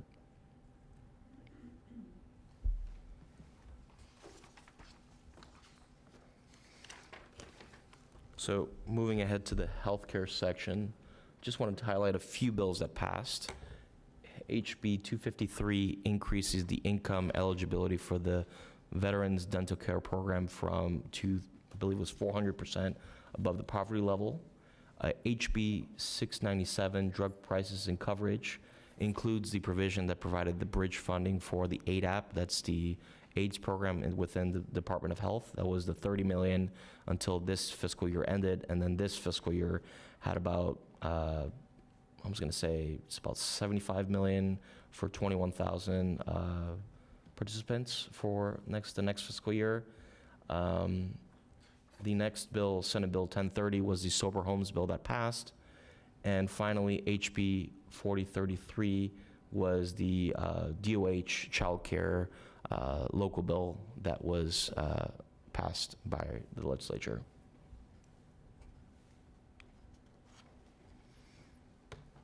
We had talked about the two property tax bills that passed this session. HB 1329 was the CFO's FAFO bill, if you will. It included a lot of transparency in budget, and all budgets and salaries of employees have to be posted online for all local governments, as well as it included a provision regarding impact fees. So now it defines the term extraordinary circumstances. Local governments can't raise impact fees more than 50% over 4 years. That was the two main provisions in that bill. Hold on. Commissioner Weiss? Does Palm Beach County currently publish our budget online? Yes, we do. Have we done so for many years? Yes, we do. So this bill has no impact on what we do, that we already operate at the highest level of transparency with our community? Correct. I think that should be pointed out. Maybe they can come down here and get a lesson on how to do this right.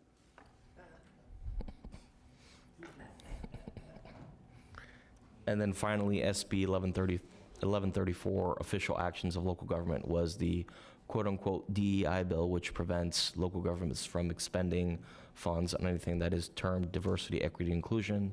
And, you know, there were several provisions in this bill and a lot of vagueness and confusion from the members when there was this debate on the floor and in committee about what constitutes diversity, equity, inclusion in regards to certain proclamations, certain events, and all this will have to be ironed out in the implementation phase and goes into effect January 1st of 2027.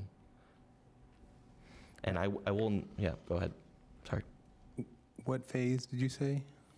Say it again? It'll be ironed out in what phase? So the bill goes into effect January 1st, 2027.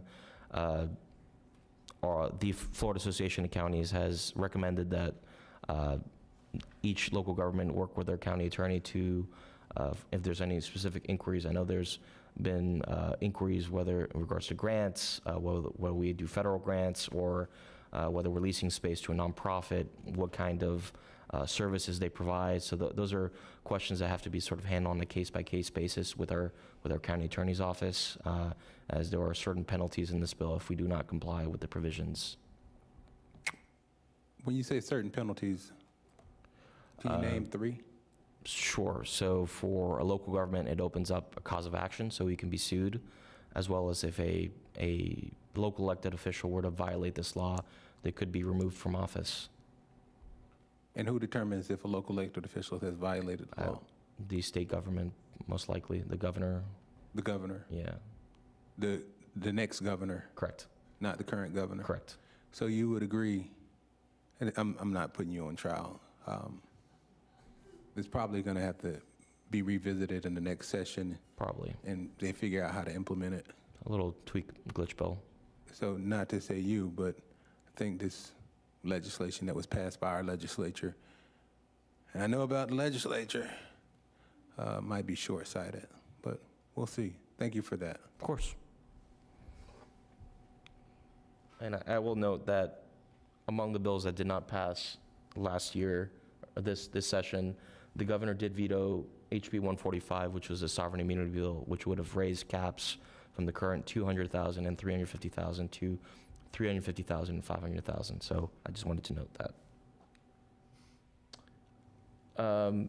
I will defer to PZB. They have a item on zoning agenda on Thursday detailing all the bills in the growth management and permitting and that go into all the impacts of Palm Beach County, so I don't want to get into all that. I did want to highlight SB 628, which was the Transportation Facility Designations Bill. So this is, in that bill, there was a ceremonial designation for all of Southern from the coast all the way through Lake Okeechobee into Lee County to be named after the president. And this is a ceremonial designation that expands on the 5 miles that were named after the president in last year's session. Honorary. Okay. Did you want to? Yes, when you say that, what we need, Alessandro, I'm sorry, because myself and Senator Sachs have served in the legislature, but I haven't been there in the last 2 years, thankfully, because I've been here enjoying Palm Beach County, as the Palm Beach County Commissioner, the best county to live, work, and play. And we've really enjoyed our time here. But because we haven't been there, we don't really know what's happening in Tallahassee. I've got friends who tell me bits and pieces, but you too, Commissioner Sachs? But can you, so ceremonial, we don't understand because some of us have been blamed for things that happen in Tallahassee. So when you say ceremonial, we need you to say it loud for the people in the back, but also explain to us what ceremonial means and what we will see. Will we see, what you said from basically from Mar-a-Lago, the president's residence, to across Lake Okeechobee to Lee County. So it's 124 miles of State Road 80 is being renamed. So what did that entail? How do you, if it's ceremonial, what do they do? So is there celebrations up and down the street? Do they put signs up? Are they placards? There will be road signs put up. I believe when the 5-mile section of Southern was put up, the local governments had to approve the honorary designation. So that was the town of Palm Beach, the city of West Palm Beach and the county. So any jurisdictions this crosses, whether it's county or municipalities, would have to approve the honorary designation of a state road 80 after the president. So let me ask you this. When this happens, or if it goes across all the way to Fort Myers, you said? Yeah. For the people at home, did the Palm Beach County Commissioners approve that, or was that approved at the state legislature level? It was approved by the state legislature, not the Palm Beach County Commission. Not us. Correct. Okay, y'all heard that at home. Not us. All right, thank you. Commissioner Sacks? Yeah, I'd like to corroborate what Senator Powell is talking about, because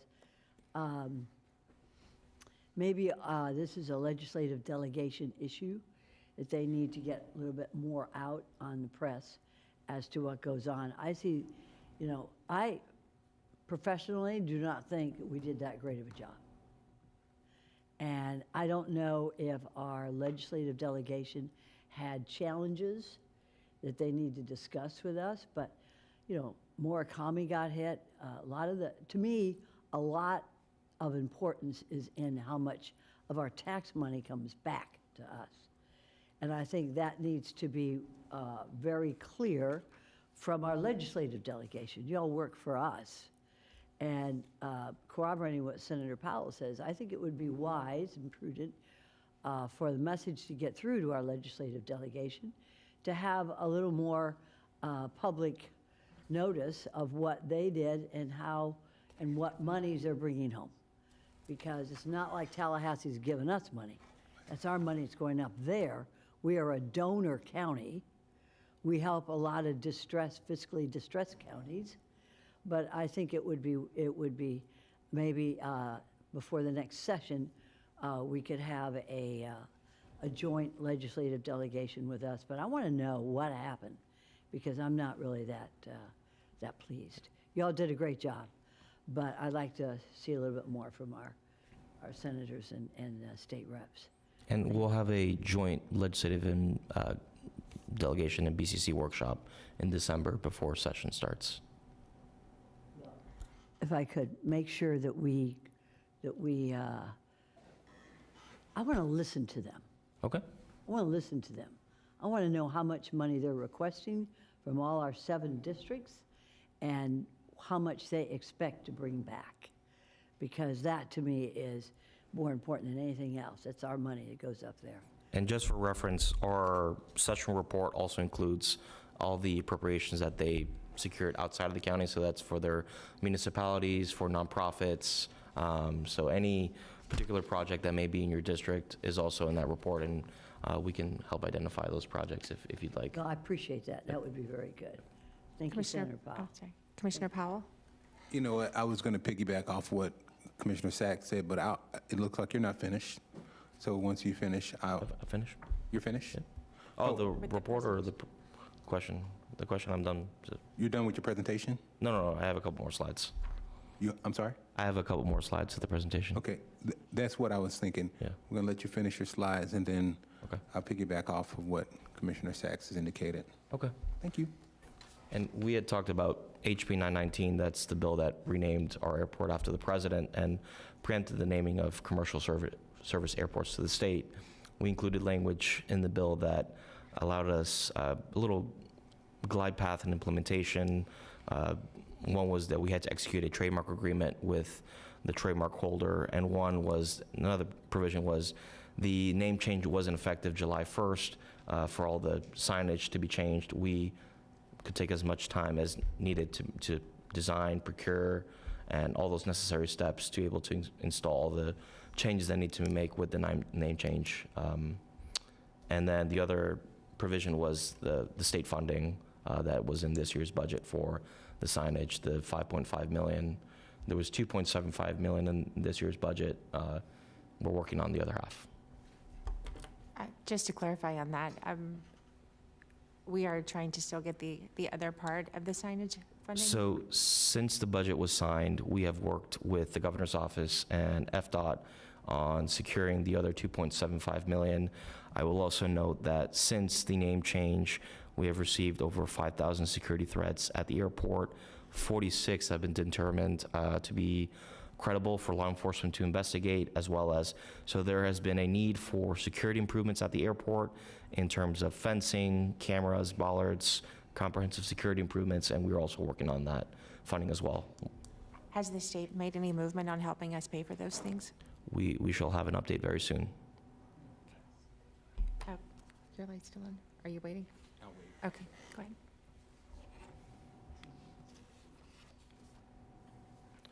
In our public safety silo, just wanted to highlight some key bills.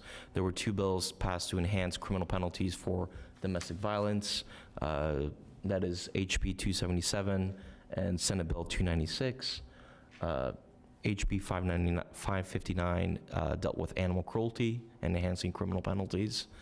HB 4035 was our local bill for the plan for PCB, and that was a tweak to the construction industry licensing board so that the applicants to the board have to have completed and passed their examination before they can apply to the board.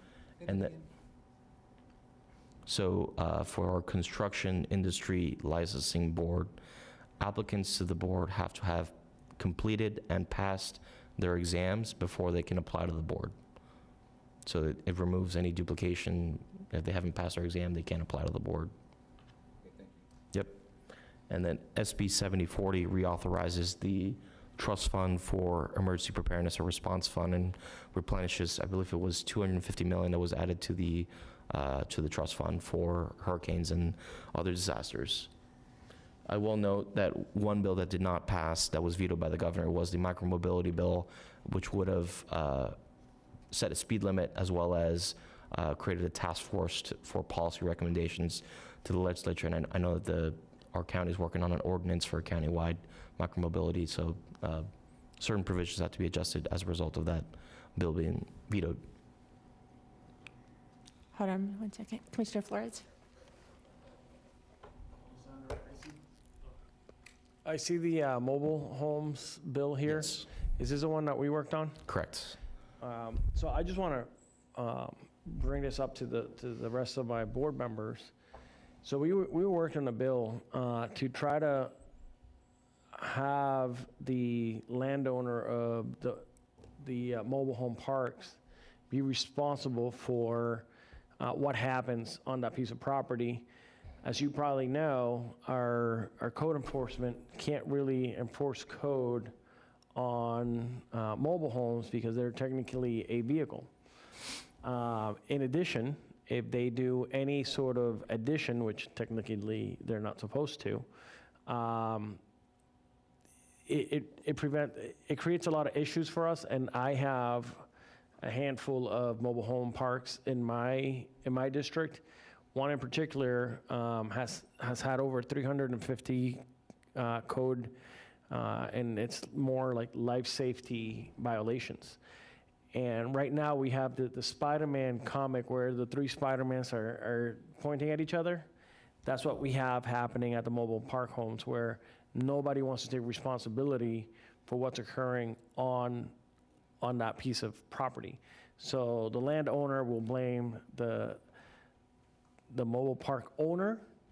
The mobile park owner will blame the tenant, and it's full circle, and then nobody wants to take responsibility for what happened. So what we were trying to achieve here was to basically create a way that the landowner would be responsible for what happens on that piece of property. And unfortunately, it didn't go, but hopefully we'll push through on this again so that we can keep our residents safe, because at the end of the day, it's about keeping people safe. So thank you for your work there, and I look forward to continuing to push on this. Commissioner Sacks? Commissioner Powell, I'm very aware of that location in your district, and I don't see why we cannot have code enforcement. There's going to be a problem. There's going to be an issue. There's going to be a challenge getting Tallahassee to have stricter rules on mobile homes because of their prevalence in North Florida. But I know the area you're discussing, and I don't see why, and and this is a directive. We can't get code compliance to go out there. This is a homeowners, so, I mean, we have one on the east side as well, but we've got to find jurisdiction.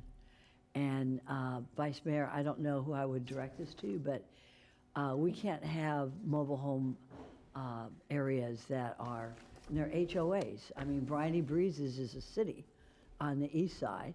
They take care of themselves very well. But the one that the commissioner is discussing is a problem, And I'd like to, at some point, Vice Mayor, look at how we can either get law enforcement in there, or why we can't have our code compliance officers. I know that, and Gannon, if they're registered as vehicles, get in there and clean it up, because it is a bad situation, especially for the kids. So, Vice Mayor, this is probably not the immediate time to do it, but we will take care of it, because that is a terrible situation. I'd like to see code compliance first and with law enforcement, but we'll direct that when we get to that position. Thank you, Commissioner, for bringing that up. I have a couple more lights on, but would we have the option to do a local bill in Tallahassee if the north part of the state's a problem? Is this something that we can approach as a Palm Beach County bill? We can certainly discuss it with PZB. I know that since they're presenting to the board on Thursday, they could speak to why their hands are tied in these situations, but I would defer to administration and PZB, as they're the subject matter experts. Attorney Jones, your light was on. Yeah, I don't have all the details here, but I believe there's some state preemption in this area, so we can certainly look at it in our office and come back with basically an explanation as to where the problem lies. Commissioner Marino? Thank you. And surprisingly enough, I do actually have mobile homes in the north end of the county, several of them. I think what we need to make sure that there are different structures with different structuring of the ownership of the mobile homes themselves. Are you putting a mobile home in a rental unit, or is it, are there subdivided lots that you can put your mobile home on? Because then you have an owner that owns all of the property, but the residents own the unit, and rent the space, or the residents own the unit and own the space, or the residents rent the unit and rent the space. So there are so many different aspects to this. So when it comes to code enforcement, it's difficult for code enforcement because they don't actually know the direct ownership of either the unit, the land, the unit itself, the land that it sits on, and the whole environment around it. So I think that would help clarification for us and code. But this is bigger than all of us, so I'm just putting it out there. Thank you. Turning to our fire rescue, just wanted to note some bills that passed this session. Senate Bill 1984 deals with firefighter cancer benefits, so they have the coverage 1 year after retirement.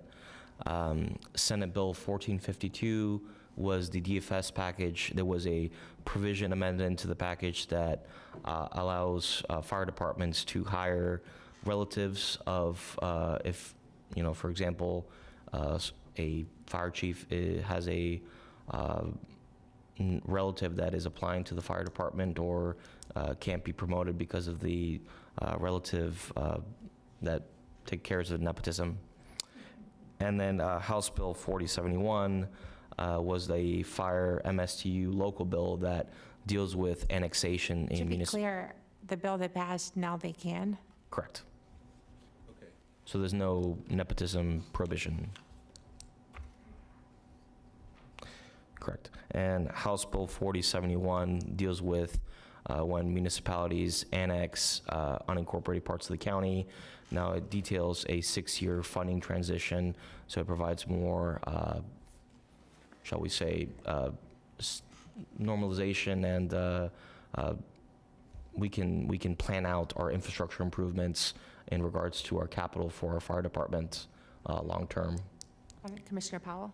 Alessandro, for me, in the future when you present these, yep, like HB 4071, and I saw another one, at least one more, that was just like this.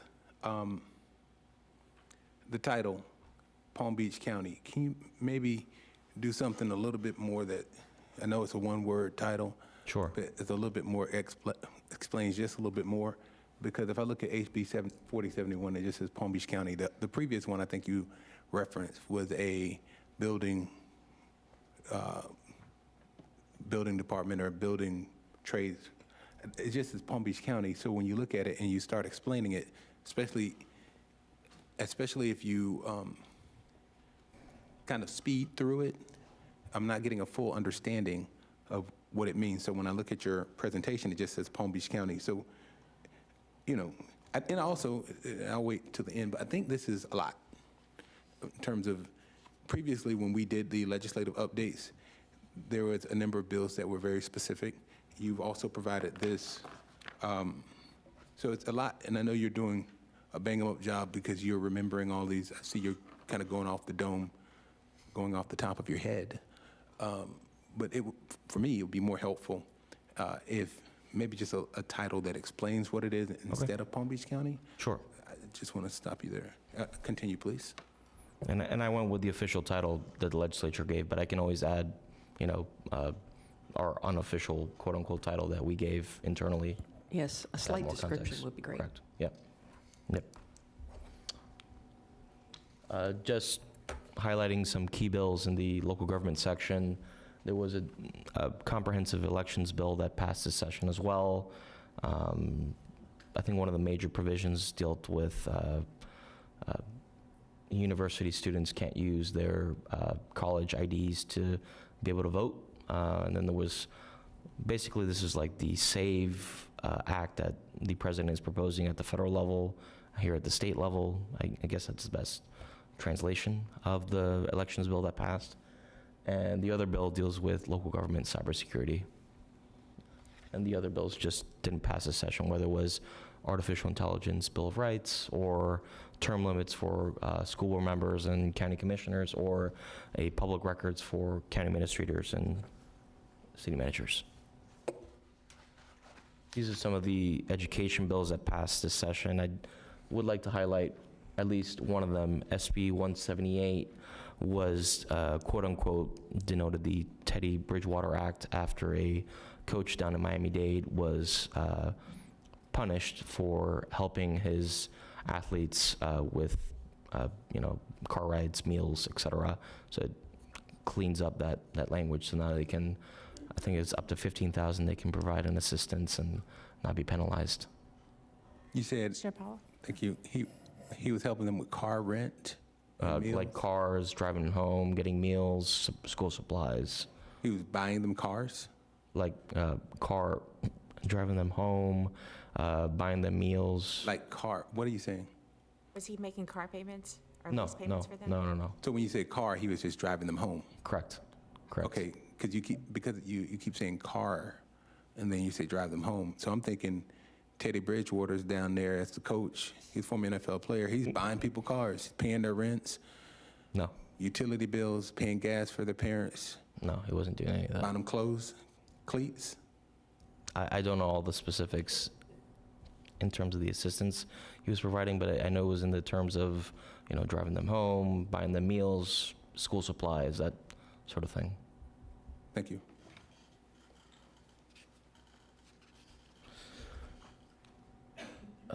These are some of the bills in the environment section. I will highlight one of them, or I think two of them. One was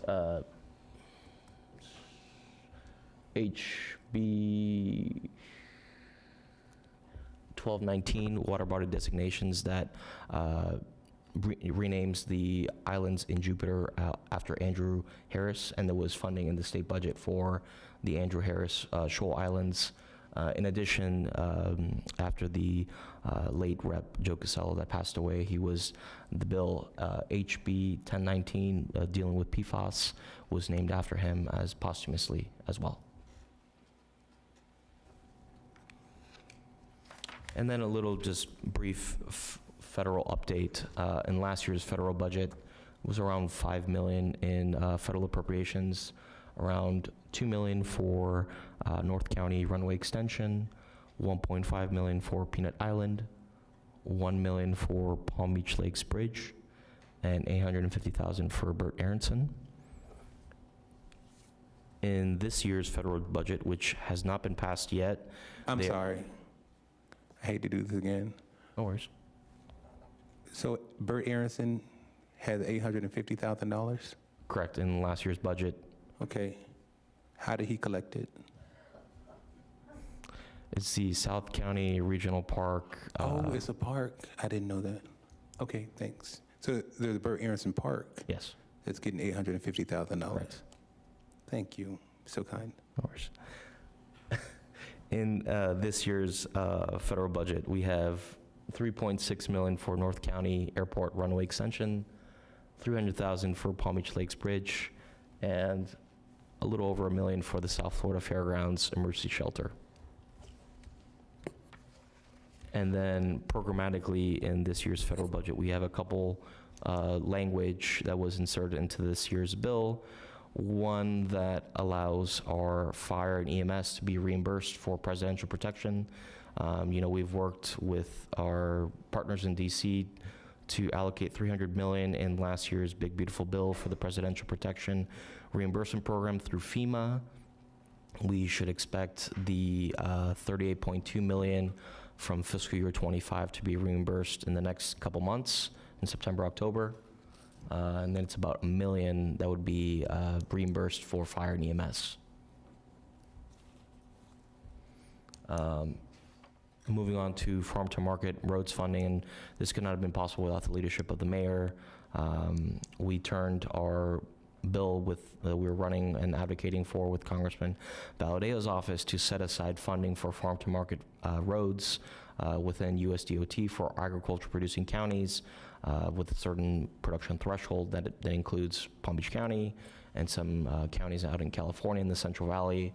So that language was included in the THUD, or the Transportation, Housing, Urban and Development budget silo.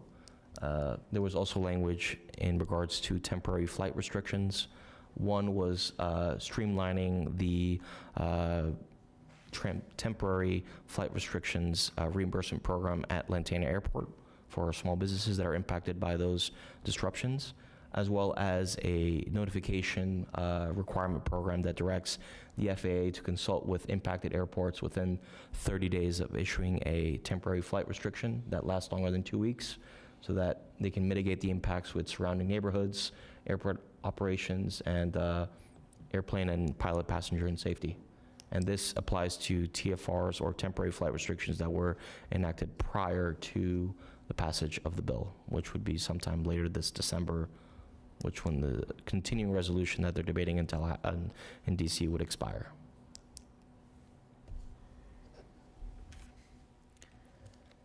Okay. I think there's some more discussion to be had, but I had a request from several board members who are planning to go to the Forum Club. What? 1:15? What? I'm not going to the Forum Club, so I didn't see what the time was.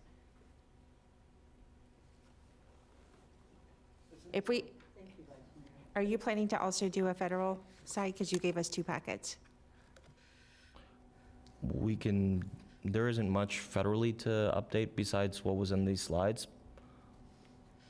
I think that for the federal one, just to look at our time schedule. If we had any questions, I know where to find these fellas. If that's okay with Okay, my well, colleagues. is it just 2 members of the board that's going? Will we still have quorum? I'm going to go, but I can stay for a little bit. Okay, so we'll continue with this, and if you'd Appreciate like to leave, then, okay. We're close. Okay. But I just didn't want to lose quorum if they're leaving. Okay, thank So you you're so good? much. I Okay, appreciate it, thank you. Vice Mayor. So we'll continue. Is there any, you had some questions for them? Thank you, Madam Mayor. A couple observations.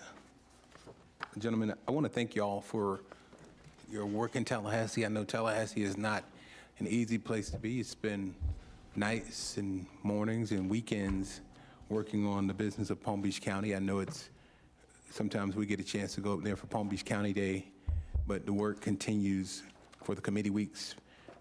leading up and then afterwards. I will tell you, this is a comprehensive presentation. I think in the past, and I've only been here, I've seen it before, maybe it will be a little bit more whittled down and give us the highlights. And we can also, prior to you going to Tallahassee, I know you all met with us in our offices.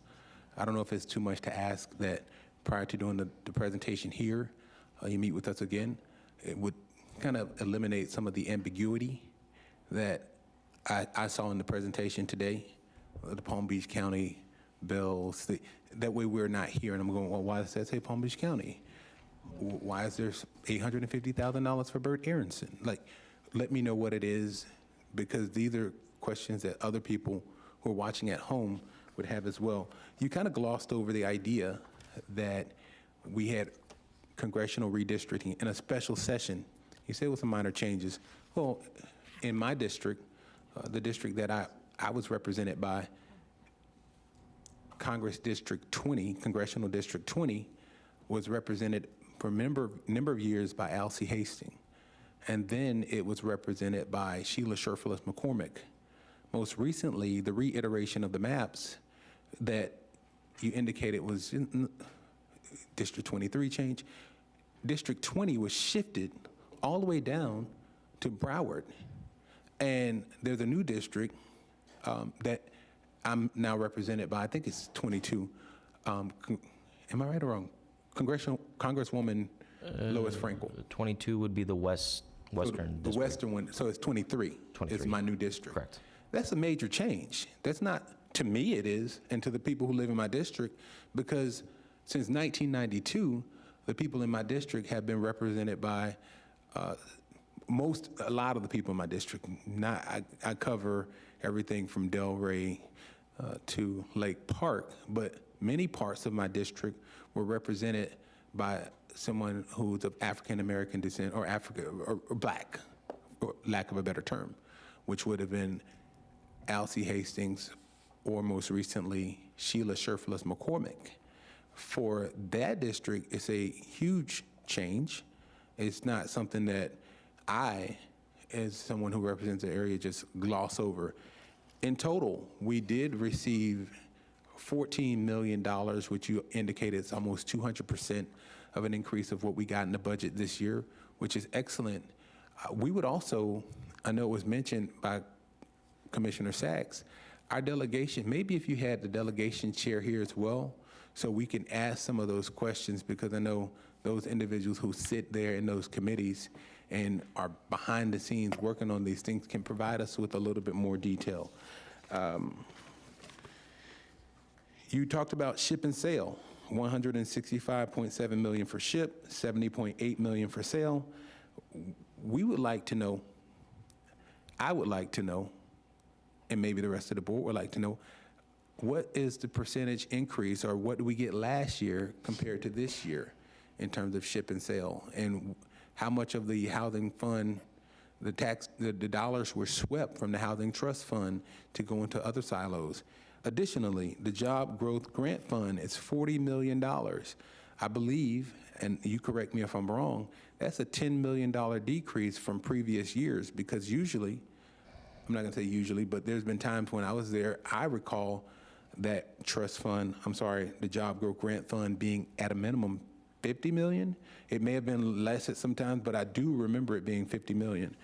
The budget was $117 billion this year. Let us know how much of an increase or a decrease that was from last year. I know the governor and the legislature tried to hold the budget steady and not increase, but the cost of everything else has increased in the state of Florida. So when you talk about the governor doing $1.6 billion in vetoes, that's pretty significant. That's a lot of money. And luckily, with us being where we're at, we didn't suffer the brunt of those vetoes, particularly for Palm Beach County.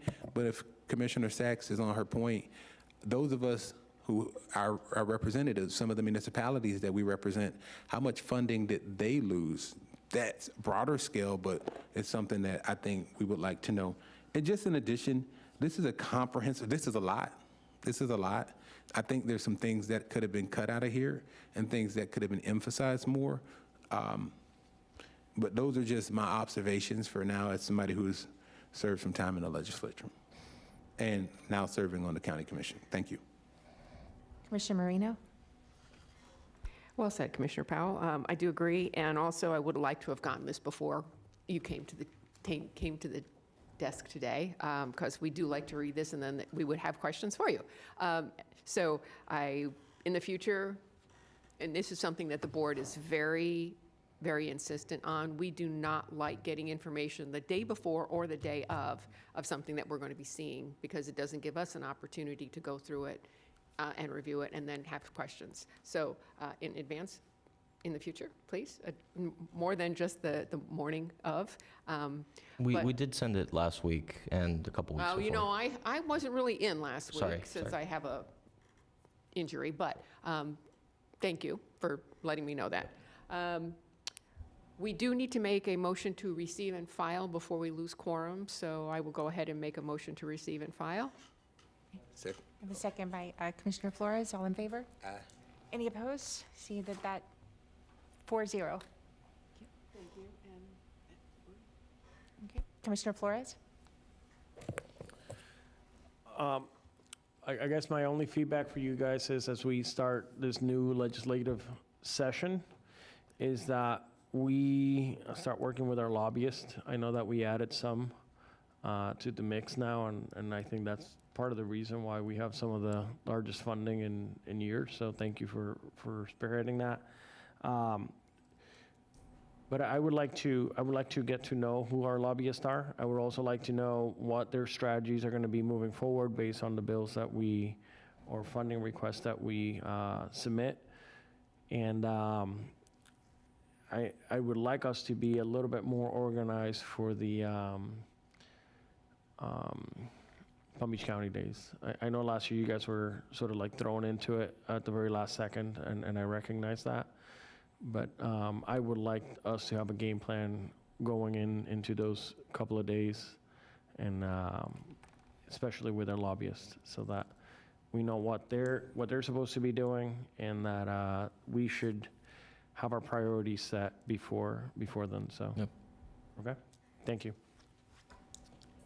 And my apologies, I just looked in my emails. I was out last week with an injury, so I didn't see that, so thank you for mailing them last week. Okay, thank you. My turn. I'll start with the good news. Like slide 10, good job on the appropriations. Thank you for bringing back a lot more. I do have a lot of similar feedback. I read the PowerPoint from before, but to the point, I think we have affordable housing, two different bills. I had to actually go look it up and give us a little more information, even if it's Palm Beach County. Like it's a lot, and we need more information. Honestly, I think for this, even a meeting beforehand would have been helpful. A lot of agenda items, like with the housing one, they came and met with me before. It's helpful, and we could have given some of this feedback. I would also say in congressional districts, I mean, my district, I'm now down in Miami, so my representative, Palm Beach County, Broward, all the way into Miami. These were some pretty big changes, and it's a fundamental shift on who represents us and how that representation is going to look. I would also like to say, I feel we really need more of a team effort. I wasn't aware of the mobile home bill, really. I mean, I'd heard, but not to the extent that I could have actually helped advocate for that. And I think all of us need to be a lot more aware of what the bills are. We kind of worked a little bit in a silo last session, and I know it was the first one with the new team and everything, but we are Palm Beach County. We have 39 cities who are here. We have a school district. We have economic council. There's a number of different organizations and chambers that all participate. And if we're not all communicating with each other and knowing what the serious issues are, even amongst ourselves, we certainly can't spread out, for these other ones. So that would be my ask moving forward with our lobby team and with you. And if there's anything that we know it's important to any commissioner that's up here, all 7 of us should know, because we have different networks when we go to Tallahassee and different ways of reaching the right people. And if we're not doing that for each other, I mean, we can't just rely on lobby teams to do this, because we have different relationships. So that would be my big suggestion for next year, is to make sure that all of us, we are working on the same playbook. And if there's something important to any part of this county, then we at least can touch it while we're there. And then, for the update, again, it was a lot, but some of this, it could have been handled in a previous meeting where you really could have hit the highlights and just have more information on it. But we'll have more in-person meetings in the future, right? And then when we meet with our legislative team, I, for one, I know we get preemptions, but when we get preempted and then we have to actually vote on something has to close the deal, it's not a true preemption, and we're sort of strong-armed into voting for something, because if you don't, you lose funding. I don't like that. And it doesn't matter what it was we were voting on. I don't appreciate being put in that position. And I would like to make that clear to at least our delegation in Tallahassee, our representatives that represent us. If they're going to pass laws up there, then pass the law. If you have to rely on us to finish it, you didn't actually pass the law. So with that being said, I'm happy to close this part of it. We already did our motion to receive and file. Okay. So with that, that was the last agenda item. Thank you. Okay. We will close up the meeting. If everybody's good to stay for a couple minutes, you're good? Any board appointments from anyone? Commissioner Flores? Yeah, I would like to reappoint Brett Snyder to the Personnel Appeals Board. Okay. Any other, no more appointments? Okay, do we have any administration comments? No comments. Do we need to do our receive and file for the board directives? We have a motion? So moved. Motion by Commissioner Flores, second by Commissioner Marino. All in favor? Any opposed? See, that passes 4-0. County Attorney? No comments. Okay. And we do have our clerk of court, Ramsey Chessman, would like to make a brief update. Good afternoon. I will be very brief, I promise you. Thank you, Vice Mayor Woodward and Commissioners and Deputy Brown. We were hopeful to give you this information before the budget process started. We went out to ITN last year as your comptroller and treasurer, but we were still negotiating with several of the banks.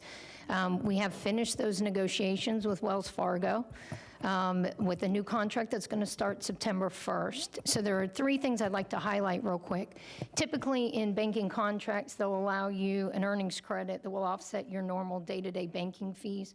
Our team negotiated also including all of the credit card merchant fees that the county incurs, as well as all of your Brinks costs for picking up and all of the cash courier services. The other thing that we negotiated is we as the clerk's office earn an earnings credit, but we always have an excess. Earnings credit lapses. You can't utilize it. Wells Fargo has agreed to allow approximately $1 million of earnings credit from the clerk's office to be applied against the county's banking fees. The third part of the contract is we have negotiated again a rebate. The way that we make payments on the county's behalf is earning approximately $500,000 in cash rebates directly to the county that are posted directly to you. They have agreed to continue that program. The last piece that we're most proud about is Wells Fargo did agree to waive the county's banking fees, all fees for 1 year. It's approximately $4.3 million in fees. That will allow our investment team to invest all of those funds. We're projecting approximately $6 million in additional investment income for the county next year.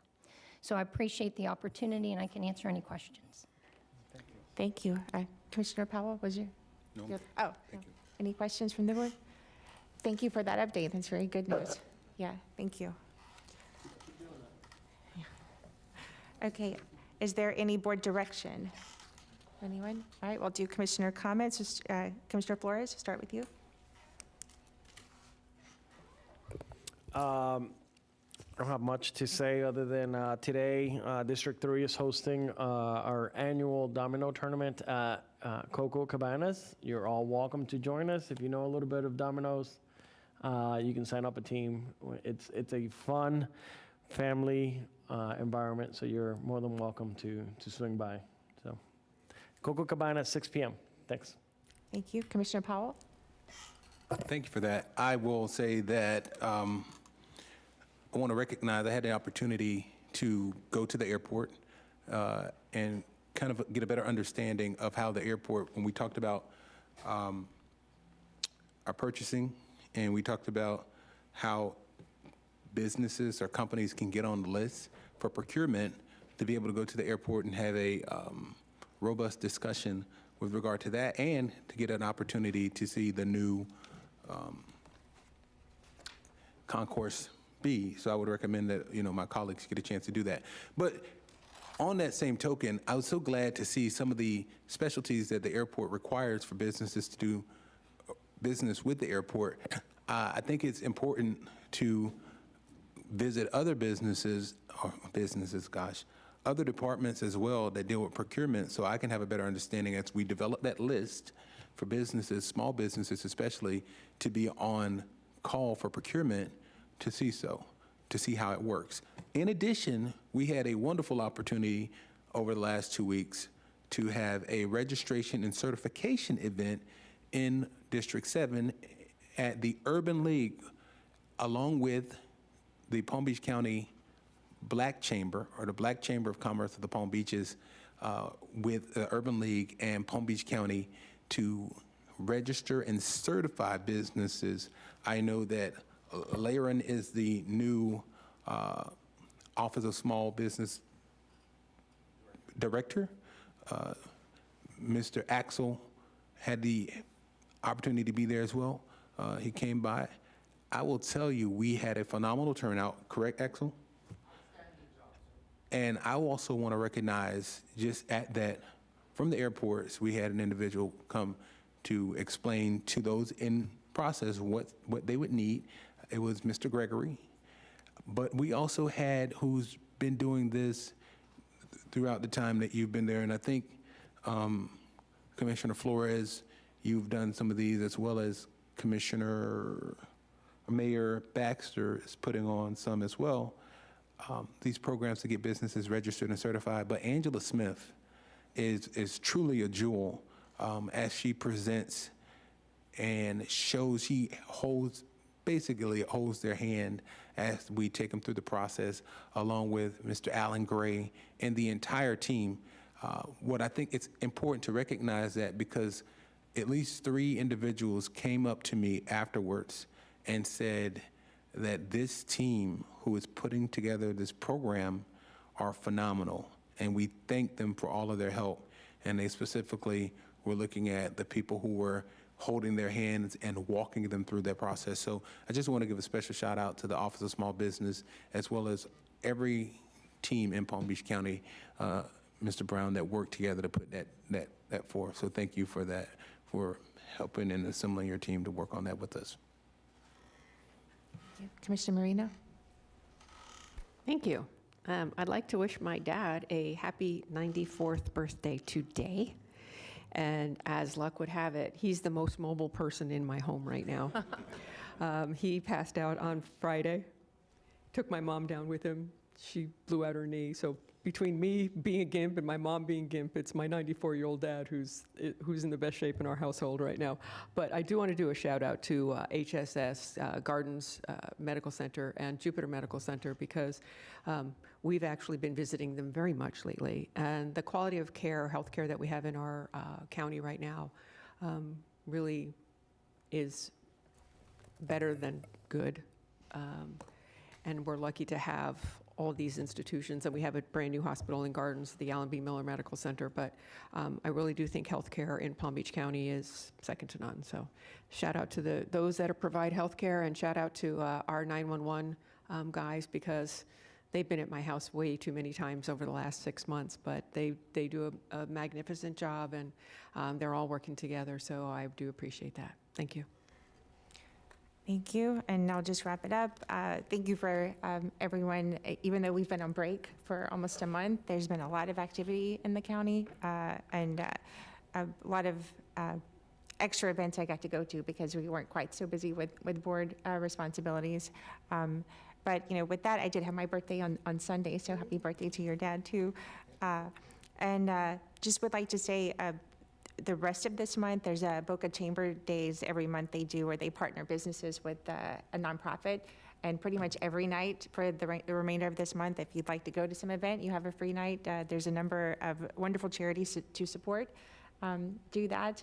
And for my entire board, it was a busy summer, I think, for all of us, and we're glad to be back to work. With that, we will adjourn at 12:02. Thank you very much.